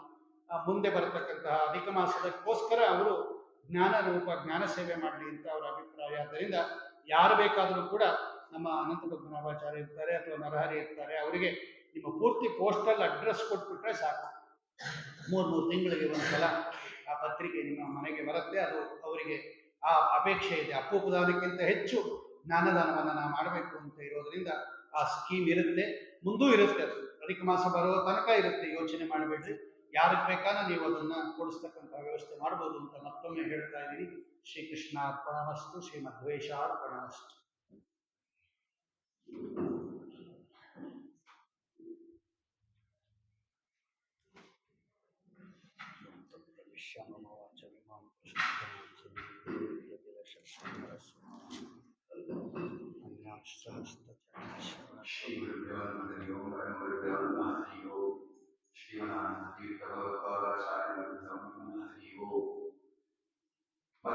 ನವಮಿಯನ್ನ ಬಹಳ ವರ್ಷಗಳಿಂದ ಆಚರಿಸಿಕೊಂಡು ಬರ್ತಾ ಇದ್ದೀವಿ.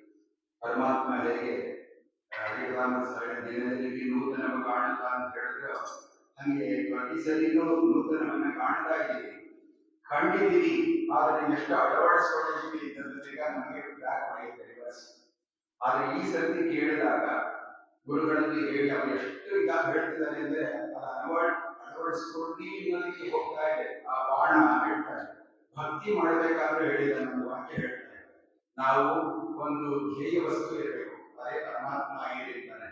ನಮ್ಮಲ್ಲಿ ಇನ್ನೊಂದು ಹೇಳ್ತಾರೆ ಅಂತಾರೆ, ಒಂದು ಬಿಲ್ಲೊಂದು ಬಾಣ ಒಂದು ಬಿಲ್ಲೊಂದು ಪರಮಾತ್ಮ. ಹೇಗೆ ಅರ್ಜುನ ಎಲ್ಲ ಕಂಡಿದ್ದೀವಲ್ಲ ನಾವು, ಹಾಗೆ ಆ ಪರಮಾತ್ಮನಲ್ಲಷ್ಟು ಭಕ್ತಿ ಇಟ್ಟು ಏಕಾಗ್ರತೆ ಇದ್ದು ಅಷ್ಟು ಆಗಬೇಕಾದ್ರೆ ನಾವಿಲ್ಲೆಲ್ಲ ಕೂತ್ಕೊಂಡು ಸಂಕಲ್ಪ ಮಾಡ್ಬಿಡ್ತೀವಿ. ಆಚಾರ ಹೇಳಿದ್ದೆಲ್ಲ ಇನ್ನೇನ ನೆಕ್ಸ್ಟ್ ಬೆಳಗ್ಗೆ ನರಸಿಂಹಾಚಾರ್ಯ ಹೇಳಿದ್ರು, ಭೂಮಿ ಮತ್ತು ಅಗ್ನಿ ಇವೆಲ್ಲ ಔಷಧಿ ಎಲ್ಲ ಪರಮಾತ್ಮನಿಗೆ ಬೈದಿದ್ದು ಅಂದಿದ್ದು ಮಾತುಗಳು ಎಲ್ಲ ಹೇಳ್ತಿರ್ತೀವಿ. ಆದ್ರೆ ಒಬ್ಬೊಬ್ಬರು ನಾವು ಸಂಕಲ್ಪ ಮಾಡ್ಕೊತೀವಿ, ಮಾಡಕ್ಕಾಗಲ್ಲ. ಅದಕ್ಕೆ ನಮಗೆ ಪರಿವಾರ ಅಂತ ಕೊಟ್ಟಿದ್ದಾರೆ. ಮನೆಯಲ್ಲಿ ತಂದೆ ತಾಯಿ ಮಕ್ಕಳು, ಅವರು ಹಿಂದೂ ಪುಣ್ಯವಂತನಾಗಿದ್ದಾರೆ, ಅವರ ತಂದೆ ಇಷ್ಟೆಲ್ಲ ಇಟ್ಕೊಂಡಿರ್ತಾರೆ. ಎಲ್ಲರೂ ಕೇಳಿದ್ದಾಗ ಎಲ್ಲರ ಭಾವನೆ ಒಂದೇ ಆದಾಗ ಅಲ್ಲಿ ಪರ್ಯಾವಸಾನ ಅವರನ್ನು ಮಾಡಬೇಕು. ನಂಗೆ ಅನ್ಸಿದ್ದು ಒಂದು ಉದಾಹರಣೆ ಹೇಳ್ತೀನಿ, ಗುರುಗಳೇ ಹೇಳಬೇಕು. ಇದಕ್ಕೆ ಪೂರಕವಾಗಿ ನಮ್ಮ ಪುರದ ದಾಸನ ಮಾಡಿದ್ವಿ. ಅವ್ರು ಹೇಳ್ತಾರೆ, ಹೆಂಡತಿ ಸಂತತಿ ಸಾವಿರವಾಗಲಿ ಅಂತ ಅವ್ರು ಹೇಳ್ಕೊಟ್ರು. ನಾನು ಇನ್ನೂ ಬಿಟ್ಟಿಲ್ಲ, ಈ ಪುರುಷರು ಅಂತ ನಮ್ಮನ್ನು ಇಟ್ಕೊಂಡಿದ್ದಾರೆ. ಆ ಹೆಂಡತಿ ಹೆಂಗಿರ್ಬೇಕು ಅಂದ್ರೆ ಆ ಗಂಡನ್ನ ಇಂಥ ಕಡೆ ಪ್ರಚೋದನೆ ಮಾಡುವಂಗಿರ್ಬೇಕು. ಇವತ್ತು ಒಂದು ಉದಾಹರಣೆ ಕೊಟ್ಟಾಗ ಗುರುಗಳು ಹೇಳಿದ್ರು, ನಮ್ಮ ಪದೇ ಪಾಠದಲ್ಲಿ ಹೇಳ್ತಿದ್ರು, ನೀವು ಅಷ್ಟು ಸ್ತೋತ್ರ ಮಾಡಿ ಪೂಜೆ ಮಾಡೋದು ತುಂಬಾ ಕಷ್ಟ ಅಂತ. ನಮ್ಮ ಗುರುಗಳು, ನಮ್ಮ ಪರಮ ಗುರುಗಳು ಅಷ್ಟೇ, ಅವ್ರು ದೇವ್ರ ಪೂಜೆ ಕೂತ್ಕೊಂಡಿದ್ದಾರೆ ನೋಡಿದ್ರೆ ಇಷ್ಟು ದಪ್ಪ ಪುಸ್ತಕ, ಇದು ಪೂಜಾ ಟೈಮನ್ನೇ ಪುಸ್ತಕ ನ್ಯಾಯಸುಧ ಪೂರ್ತಿ ಅದನ್ನ ಇಟ್ಕೊಂಡು ಪಾರಾಯಣ. ಅವ್ರು ಹೇಳ್ತಾರೆ, ಪಾರಾಯಣ ಮಾಡೋದ್ರಲ್ಲಿ ಇದ್ದಾಗ ಅಂದ್ರೆ ಏಕಾಗ್ರತೆ ಅದರಲ್ಲಿರೋ ಏನ್ ಹೇಳಿದ್ರು ಅದನ್ನ ಅವರು ವ್ಯಕ್ತೀಕರಿಸಿಕೊಂಡು ಅದಕ್ಕೆ ಆ ಬಾಣ ಬಿಡಬೇಕು. ಈ ಪದಾನ ಹೇಳಿದ್ರೆ ಅದು ಹೋಗಿ ಅವನಿಗೆ ತಲುಪಬೇಕು. ಆ ದೃಷ್ಟಿಯಲ್ಲಿ ಹೇಳ್ತಿರ್ತಾರೆ. ಹಂಗೆ ನಮ್ಮಲ್ಲಿ ನಾನೇನೋ ಸಂಕಲ್ಪ ಮಾಡ್ಕೋತೀನಿ, ನಿತ್ಯದಲ್ಲಿ ನಾನು ಕಳೆದಿಲ್ಲ. ನಮ್ಮ ಹೆಂಡತಿ ಅಂದ್ರೆ ಅವರ ಹೆಂಡತಿಗಳು, ಎಲ್ಲ ಮಕ್ಕಳುಗಳು, ಹಿರಿಯರು, ತಿರುಗ ಗುರುಗಳು, ಅವ್ರನ್ನ ಹೆಂಗೆ ಇಟ್ಕೋಬೇಕು ಅಂತಂದ್ರೆ ವಾಯುದೇವರು, ರಾಮದೇವರು, ಸೀತಾದೇವಿಯನ್ನು ಹೆಂಗೆ ನೋಡಿದ್ರು ಹಂಗೆ ನಾವು ನಮ್ಮ ಗುರುಗಳನ್ನ ನೋಡ್ಬೇಕು. ಅವರು ಹೆಂಗೆ ಭಕ್ತಿ ಮಾಡ್ತಾರೆ, ನಾನು ಹೆಂಗೆ ಮಾಡ್ಬೇಕು ಆಚರಣೆಗಳಲ್ಲಿ. ಅವ್ರು ಯಾವತ್ತೂ ಹೇಳ್ತಿರ್ತಾರೆ, ಇವತ್ತು ಆಚರಣೆ ಅನ್ನೋದು ತುಂಬಾ ಕೆಳಮಟ್ಟಕ್ಕೆ ಹೊರಡ್ತಾ ಇದೆ. ಇವತ್ತಿನ ಪರಿಸ್ಥಿತಿ ಸಹಜ ಎಲ್ಲ ಒಪ್ಕೋತೀವಿ. ಆದರೆ ಆ ಭಕ್ತಿಯಿಂದ ನಮ್ಮಲ್ಲಿ ಇದ್ದಾಗ ಯಥಾಶಕ್ತಿ ಯಥಾಕೃತಿ ಯಥಾವೈಭವ ತಾಯಿಗೆ ತಿಳಿಸ್ಕೊಟ್ರು ಆ ಮನಸ್ಸಿದ್ದಾಗ ಪರ್ಯಾವಸಾನ ಅಲ್ಲಿ ಮಾಡಬಹುದು ಅಂತ ಒಂದು ಅವಕಾಶ ಇದ್ದಾರೆ. ಹಾಗೆ ಏನ್ ಕೇಳಿಕೊಂಡ್ರು ಮಾಹಿತಿಗಳು ಅಂತ ಹೇಳ್ತೀನಿ. ಅದರಲ್ಲಿ ಪ್ರವರ್ತತಾಂ ಭಕ್ತಿ ರಥಂ ಕ್ಷಣೆ ಕ್ಷಣೆ ತ್ವಯಿ ಕ್ಷಣೆ ಶ್ವಾಸ ವಿವರಿಸಿದ ಸದಾ ಅಂಥ ಭಕ್ತಿಯನ್ನು ನನಗೆ ಕೊಡು, ಏನು ಬೇಕಿಲ್ಲ. ಆರಾಧನೆ ಕೇಳಿರ್ತೀವಿ. ನಮ್ಮಲ್ಲಿ ಏನಾಯ್ತು ಈ ಸರ್ತಿ ಸಂಕಲ್ಪ, ಈ ಮಧ್ವರಭೂಮಿಯಲ್ಲಿ ನೀವೇನೇನು ಸಂಕಲ್ಪ ಮಾಡ್ಕೊತೀರಾ? ಒಂದು ಉದಾಹರಣೆ ಹೇಳ್ಬೇಕಂದ್ರೆ ಆಚಾರ್ಯ ಯಾವಾಗಲೂ ಹೇಳ್ತಿದ್ದಾರೆ, ಆ ತದೀಕೋಪುರುಷ ನೋಡಿ ನಂಗೆ ಬರ್ತಾ ಇಲ್ಲ, ಆ ಸೂತ್ರ ಹೇಳಿದ್ರಲ್ಲ ಇದು ಬರ್ತಿದೆ. ಏನ್ ಮಾಡ್ಬೇಕು ಈಗ? ಹೋಗು ಮನೆಗೆ ಹೋಗು, ಬರೀ ಬರದ್ಬಿಟ್ಟು ಒಂದು ಪುಸ್ತಕ ಹಾಳೆನ ಅದನ್ನ ದೇವ್ರ ಪೆಟ್ಟಿಗೆ ಇಟ್ಬಿಡು. ಇನ್ಮೇಲೆ ಪ್ರತಿ ದಿವಸ ಅದನ್ನ ಹೇಳು. ಏನು ಬಂತು ಅಂತ ಹೇಳಿ ಇಂಥ ಅಧ್ಯಾಯ ಇಂತ ಇದರಲ್ಲಿ ಬಂದಿದೆ, ಇದರ ಅರ್ಥ ಇತ್ತು ಅಂತ ನಾಳೆಯಿಂದಲೇ ಶುರು ಮಾಡಬೇಕು ಅಂತ ಒಂದು ಸಂಕಲ್ಪ ಇದೆ, ಅವರಿಂದ ಮಾಡಿಸ್ಬೇಕು. ಇದು ಒಂದು ಉದಾಹರಣೆ. ಹಾಗೆ ಪ್ರತಿಯೊಂದು ಕ್ಷೇತ್ರದಲ್ಲೂ ಅವರು ಹೇಳಿದ್ದು ಪರ್ಯಾವಸಾನ ಅಲ್ಲ. ಆದ್ರೆ ಇವಾಗ ವಾಯುಸ್ಥಿತಿ ಕೇಳಿದ್ವಿ, ಗಂಗಾ ಅಂತ ಸತ್ಯತೀರ್ಥದ ಹೇಳಿದ್ರು ಒಂದು ಅಕ್ಷರ ಬರಿ ಅಂತ. ಎಲ್ಲಾರು ಏನ್ ಮಾಡ್ಬೋದು, ನೀವು ಇಷ್ಟೊಂದು ಪುಣ್ಯ ಬರುತ್ತಲ್ಲ, ನೀವು ಯಾಕೆ ಕಳ್ಕೊತೀರಾ, ತೆಗೀರಿ ಅದೇನು ತೆಗೀರಿ, ಒಂದು ಅಕ್ಷರ ಅದರ ಬಾಯಿ ಅಂತ ಹೇಳ್ತಿದ್ರು. ಜಾಡಿಸ್ಬೇಕು, ಬರೆಸ್ಬೇಕು, ಒಂದು ಅಕ್ಷರ ಮಾಡ್ತಾರೆ, ಹೇಳಿಸ್ಬೇಕು. ಯಾರು ಮಾಡ್ತಿದ್ದೀವಿ ಇದನ್ನ? ಪರ್ಯಾವಸಾನ. ಹಂಗೆ ಮಕ್ಕಳಲ್ಲಿ, ಮೊಮ್ಮಕ್ಕಳಲ್ಲಿ, ಹಿರಿಯರಲ್ಲಿ, ಗುರುಗಳಲ್ಲಿ ಎಲ್ಲರದ್ದು ಆದಾಗ ನಮ್ಮ ಗುರುಗಳ ಅವರ ಗುರುಗಳ ಆಶೀರ್ವಾದ ಮುಖವಾಗಿ ಏನಿ ಮಾಲೆ ಹೊರಡಿಸ್ತಾ ಇದ್ದಾರೆ. ಹೆಂಗೆ ಬರ್ತಾ ಇದ್ದಾರೆ ನೋಡಿ. ಅವರಿಂದ ಸಣ್ಣ ಸೂತ್ರ ಓಂ ಆಪಹ, ಸಣ್ಣ ಸೂತ್ರಗಳು ಹೇಳ್ತಾರೆ. ದೊಡ್ಡ ಸೂತ್ರ ಅವರು ಯಾವಾಗಲೂ ಹೇಳ್ತಾರೆ, ಇಂಥ ಪುರಾಣದಲ್ಲಿ ಬಂದಿದೆ ಅಂತ ಹೇಳ್ತಾರೆ, ಇದರ ಅರ್ಥ ಇದು ಅಂತ ಹೇಳ್ತಾರೆ. ಅಂಥದೆಲ್ಲ ನಮ್ಮನ್ನ ಕ್ರೋಢೀಕರಿಸಿ ನಾವು ಇನ್ನ ಶ್ವಾಸೋಚ್ಛ್ವಾಸದ ಜೊತೆಗೆ ಇದ್ದಾರೆ ವಾಯುದೇವರು. ಬೆಳಗ್ಗೆ ನಾವು ಹೇಳಿದ್ರು ಅವರನ್ನು ನಾವು ಬಿಟ್ಟೇ ಇಲ್ಲ, ಆದ್ರೆ ಅವ್ರನ್ನ ಅಷ್ಟೇ ಬಿಟ್ಟೆ. ಯಾರು ತುಂಬಾ ಹತ್ತಿರ ಅವರನ್ನು ತುಂಬಾ ಮರೆತು ಬಿಡ್ತೀವಿ. ಹಂಗೆ ನಾವು ನಿಜವಾಗ್ಲೂ 21,000 51,100 ಅಂತ ದೇವರನ್ನ ಜೋರಾಗಿ ಹೇಳ್ತೀವಿ, ಮಾಡ್ತೀವಿ. ಆ ಭಕ್ತಿಯಿಂದ ಮಾಡಿದೀವ ಇಲ್ಲ. ಅವ್ರು ಮಾಡಿದರೆ ಎಷ್ಟು ಕೆಲಸ ಮಾಡಿದ್ದಾರೆ ಅಂತ ಅನ್ಸುತ್ತೆ ಬಂದ್ಬಿಟ್ರೆ ನಿಜವಾಗ್ಲೂ ಈ ಕೇಳಿರೋರು ಆ ಪ್ರಾಯೋಜಕರು ನನ್ನ ಗುರುಗಳು ಏನ್ ಹೇಳಿದ್ದಾರೆ, ಅವರ ಗುರುಗಳ ಆಶೀರ್ವಾದ ಅವರಲ್ಲಿ ಏನಿದೆ, ಅವರ ಮುಂದಿನ ಉದ್ದೇಶಗಳು ಏನೇನು, ಈ ಕಡೆ ಒಬ್ಬರು ಹೇಳಿದ್ರು ಭಕ್ತಾದಿಗಳ 100 ಜನಕ್ಕೆ ಇದು ಕಳಿಸ್ಬೇಕು ಅಂತ. ಅದು ಹಂಗೆ ಬೆಳೆದ ಪ್ರಸಾರ ಆದಷ್ಟು ಈ ಪುಣ್ಯ ಮಾರ್ಗಗಳಲ್ಲಿ ಎಲ್ಲರೂ ಆಗೋಣ ಅಂತ ಹೇಳಿ ಹೆಚ್ಚಿದೆ ಹೇಳಕ್ ಆಗ್ತಾ ಇಲ್ಲ. ಮಾಡಕ್ಕೆ ನನ್ನನ್ನ ಗುರುಗಳ ಆಶೀರ್ವಾದ ಮಾಡಬೇಕು. ಅಲ್ಲಿ ಪ್ರಯತ್ನದಲ್ಲಿ ನೀವೆಲ್ಲ ಅವರ ಮಂತ್ರಾಕ್ಷತೆ ಅದೇ ಹೇಳಿದ್ರು, ನಿಮ್ಮ ಮಂತ್ರಾಕ್ಷತೆ ಬಲ ಅಂತ ನಾವೆಲ್ಲ ಸುಮ್ಮನೆ ಹೇಳ್ಬಿಟ್ಟಿದ್ದೀವಿ. ನಿಜವಾಗ್ಲೂ ನಮ್ಮ ಭಕ್ತಿ ಇಲ್ಲ, ಅದನ್ನ ಹಂಗೆ ಸ್ವೀಕಾರ ಮಾಡಿ ಮನೆಯಲ್ಲಿ ಕೊಡಬೇಕು. ಇವತ್ತು ದಿವಸಗಳು ಎಷ್ಟು ಜನ ಮಕ್ಕಳಿದ್ದಾರೆ ಇಲ್ಲಿ, ಎಲ್ಲರಿಗೂ ಅವರವರದೇ ಉದ್ದೇಶ. ಎಕ್ಸಾಮ್ ಆಯ್ತು, ಪರೀಕ್ಷೆ ಆಯ್ತು, ಲೌಕಿಕದಲ್ಲಿ ಇವತ್ತು ಈಕೆ ಯಾವಾಗ ಬರೋದು ಅವ್ರು ಬರಕ್ಕಾಗ್ತಿಲ್ಲ. ನಾವು ಅವ್ರಿಗೆ ಏನ್ ಮಾಡಿದೀವಿ ಇಂಥ ಒಂದು ವಿಷಯ ಹೇಳಿದ್ರಪ್ಪ ನೀವು ಮಾಡ್ಬೇಕು ಅಂತ ಚಿಕ್ಕ ಮಗು ನಮಸ್ಕಾರ ಆಗ್ತಿದ್ವಿ, ನೀನು ನಮಸ್ಕಾರ ವಾಯುದೇವರು ತಿಳ್ಕೊ ಅಂತ ಹಿಂಗೆ ಹೇಳ್ಕೊ ಅಂತ ನಾವು ಪ್ರವೃತ್ತಿ ಮಾಡಿಸ್ತಾ ಇದೀವ. ನಮ್ಮ ಜವಾಬ್ದಾರಿ ತುಂಬಾ ಇದೆ, ಹಿಂದೆ ಹೋಗ್ತಾ ಇದೀವಿ. ಅತ್ಯುನ್ನತವಾಗಿ ನಮ್ಮ ಹೇಳ್ತಾರೆ ಮಾತ ಸಮಾಜದವರು ಮೇಲ್ಗಡೆ ಇರೋದು, ಅದನ್ನ ನಾವು ಈ ಕೆಳಗಡೆ ಇದ್ದೀವಿ. ಅದನ್ನ ನಾವು ನೋಡಕ್ಕೂ ಆಗಲ್ಲ, ಹಂಗೆ ಸ್ಥಿತಿ ಬಂದ್ಬಿಟ್ಟಿದೀವಿ. ಅದಾಗದೇ ಇರಲಿಂದ ಇವತ್ತಕ್ಕ ಏನು ನವರಾತ್ರಿ ನವವಿಧ ಭಕ್ತಿಗಳಿಂದ ಕೂಡಿ ಅದನ್ನ ನಾವು ಆಚರಣೆ ಮಾಡಿದ್ದೀವಿ. ಅದು ಎಲ್ಲರಲ್ಲೂ ಉಳಿಯಿಂದ ತಿರ್ಗ ಪೂರ್ತಿ ನಡೆಸ್ಕೊಳ್ಬೇಕು, ಆಶೀರ್ವಾದ ಮಾಡಿ ನಮ್ಮನ್ನು ಬೆಳೆಸಬೇಕು ಹೇಳಿ ಈ ಪ್ರಾಯೋಜಕರು ಏನಿದ್ದಾರೆ ಅವರಿಗೆ ಮತ್ತು ಆಯೋಜಕರು ನಮ್ಮನ್ನೆಲ್ಲ ಹೇಳಿಕೊಡುವಂತ ಎಲ್ಲ ಈ ಇಡೀ ಕಾರ್ಯಕ್ರಮ ಮಟ್ಟದಲ್ಲಿ ಏನೇನು ನಡೆದಿದೆ ಎಲ್ಲ ಭಕ್ತವರ್ಗಗಳು ಮತ್ತು ಆಫೀಸಿನ ಸಿಬ್ಬಂದಿಗಳು ಯಾರ್ಯಾರಿದ್ದಾರೆ ಅವರಿಗೆ ಎಲ್ಲರಿಗೂ ಕೂಡ ಗುರುಗಳ ಆಶೀರ್ವಾದ ಮಾಡಿ ಹಿಂಗೆ ಬೆಳೀಲಿ. ನಮ್ಮ ಮಠ ನಿಜವಾಗ್ಲೂ ಸಂತೋಷ ಆಗುತ್ತೆ. ಎಷ್ಟು ಜನ ಸೇರಿದ್ದಾರೆ ಅನ್ನೋದಲ್ಲ, ಹೇಗೆ ಒಂದು ಕಾರ್ಯ ನಡೀಬೇಕು ಹಾಗೆ ಅನ್ನೋದು ಪ್ರತಿಯೊಬ್ಬರಲ್ಲೂ ಇದೆ. ಕ್ಲೀನಿಂಗ್ ವಿಷಯ ತಗೊಂಡ್ರೆ ಅವ್ರು ಹೇಳ್ತಿದ್ದಾರೆ, ಕೆಲಸ ಮಾಡಿಸುವಂತ ಅವ್ರಿಗೆ ಹೇಳ್ತಾರೆ. ಪೂಜಾ ವಿಷಯದಲ್ಲಿ ನಮ್ಮ ಅರ್ಚಕರು, ಕಾರ್ಯಕ್ರಮ ವಿಷಯದಲ್ಲಿ ನನ್ನ ಆಚಾರ್ಯರು ಮತ್ತು ಹಣ ಪೋಲಾಗಬಾರ್ದು ಆಫೀಸ್ನಲ್ಲಿ ನಮ್ಮ ರಾಘವೇಂದ್ರ ಸರ್ ಅವರು ಇದು ಹಿಂಗೆಲ್ಲ ಕೊಟ್ಟಿದ್ದಾನೆ ದೇವರು. ಯಾಕೆ ಬಂತು ಅಂದ್ರೆ ಆಚಾರ್ಯರು ಏನು ಪ್ರಾರಂಭ ಮಾಡಿದಾಗ ಇಟ್ಕೊಂಡು ಸ್ಥಾಪನೆ ಮಾಡಿ ಅವರು ಅರ್ಚಕ ಸಹಿತ ಹೋಗಲು ಮಾಡಿದ್ರು. ಇವತ್ತು ಹಂಗೆ ಉಳಿದುಬಿಟ್ಟಿದೆ. ನಮಗೂ ಒಂದೆರಡು ಸರಿ ಪೂಜೆ ಮಾಡುವಂತ ಭಾಗ್ಯ ಅವರು ಕೊಟ್ಟಿದ್ದಾರೆ. ಆದರೆ ನಾವು ಕಡೆಯ ಉದ್ದೇಶ ಏನಿದೆ ಹೇಳಿ, ನಾವೇನೇ ಓದುತ್ತೀವೋ ಅದನ್ನೆಲ್ಲ ಉದ್ದೇಶ ಮಾಡಿಕೊಂಡು ವಿದ್ಯಾಸಂಬಂಧಿ ವಿಶ್ವದೇಹ ಅಶೇಷ ಜನ ಎಲ್ಲೇ ಇರಲಿ, ಯಾರೇ ಕೇಳ್ತಾ ಇದ್ದಾರೆ ಅವರೆಲ್ಲರಿಗೂ ತಲುಪಬೇಕು ಅನ್ನೋ ದೊಡ್ಡ ಉದ್ದೇಶ ಇಟ್ಕೊಂಡಿದ್ದಾರೆ. ಅದಕ್ಕೆ ದ್ವೈತದಲ್ಲಿ ಕೂಡ ಈ ಎಲ್ಲ ವಿಷಯಗಳನ್ನ ಪ್ರಸಾರ ಮಾಡುತ್ತಿದ್ದಾರೆ. ಇದು ನಾನು ನಿಮಗೂ ಹೇಳ್ತಿದ್ದೀನಿ, ದಯವಿಟ್ಟು ಮಕ್ಕಳುಗಳಿಗೆ ಮಾಡಿ. ಇವತ್ತಿಗೆ ಗೊತ್ತಾಗ್ತಾ ಇದೆ ಅವರದೇ ಉದ್ದೇಶ ಆಗೋಗಿದೆ, ಅದನ್ನು ಒತ್ತಿ ಹೇಳ್ತಾ ಇದ್ದೀವಿ. ಮಕ್ಕಳಿಗೆ ನಾನು ಇವತ್ತಿಷ್ಟು 9 ದಿವಸದ ನವರಾತ್ರಿ ನಾವು ಆಚರಣೆ ಬಗ್ಗೆ ಒಂದೇನು ತಿಳ್ಕೊಂಡು ಆ ಮಗು ಆಗಲಿ ಯಾರೇ ಆಗಲಿ ಅವರ ಒಂದು ಅನುಷ್ಠಾನ ಇಳಿಸ್ತೀವಿ ಅಂತ ನೀವೆಲ್ಲ ಸಂಕಲ್ಪ ಮಾಡಿಕೊಂಡು ಹಿರಿಯರು ಅದು ನಡೆಯುತ್ತೆ ಅಂತ ಭಕ್ತಿ ಬೆಳೆಯ ಮೂಲಕವಾಗಿ ಹೇಳ್ತಿದ್ದೀವಿ. ಈಗ ಆಶೀರ್ವಾದ ಮಾಡಬೇಕು ಅಂತ ಹೇಳ್ತಿದ್ದೀವಿ. ಶ್ರೀ ದೇಶ ಮತ್ತು ನಮ್ಮ ಮಠದ ಆಚಾರ್ಯರ ಉತ್ತರವಾಗಿದ್ದಾಗ ಅಕ್ಷೋಭ್ಯ ಕೂಡ ಆಶೀರ್ವಾದ ಮಾಡಬೇಕು ಅಂತ ಹೇಳ್ತೀವಿ. ಗುರುಗಳಿಗೆ ನಾವು ಬಾಣಿಗೆ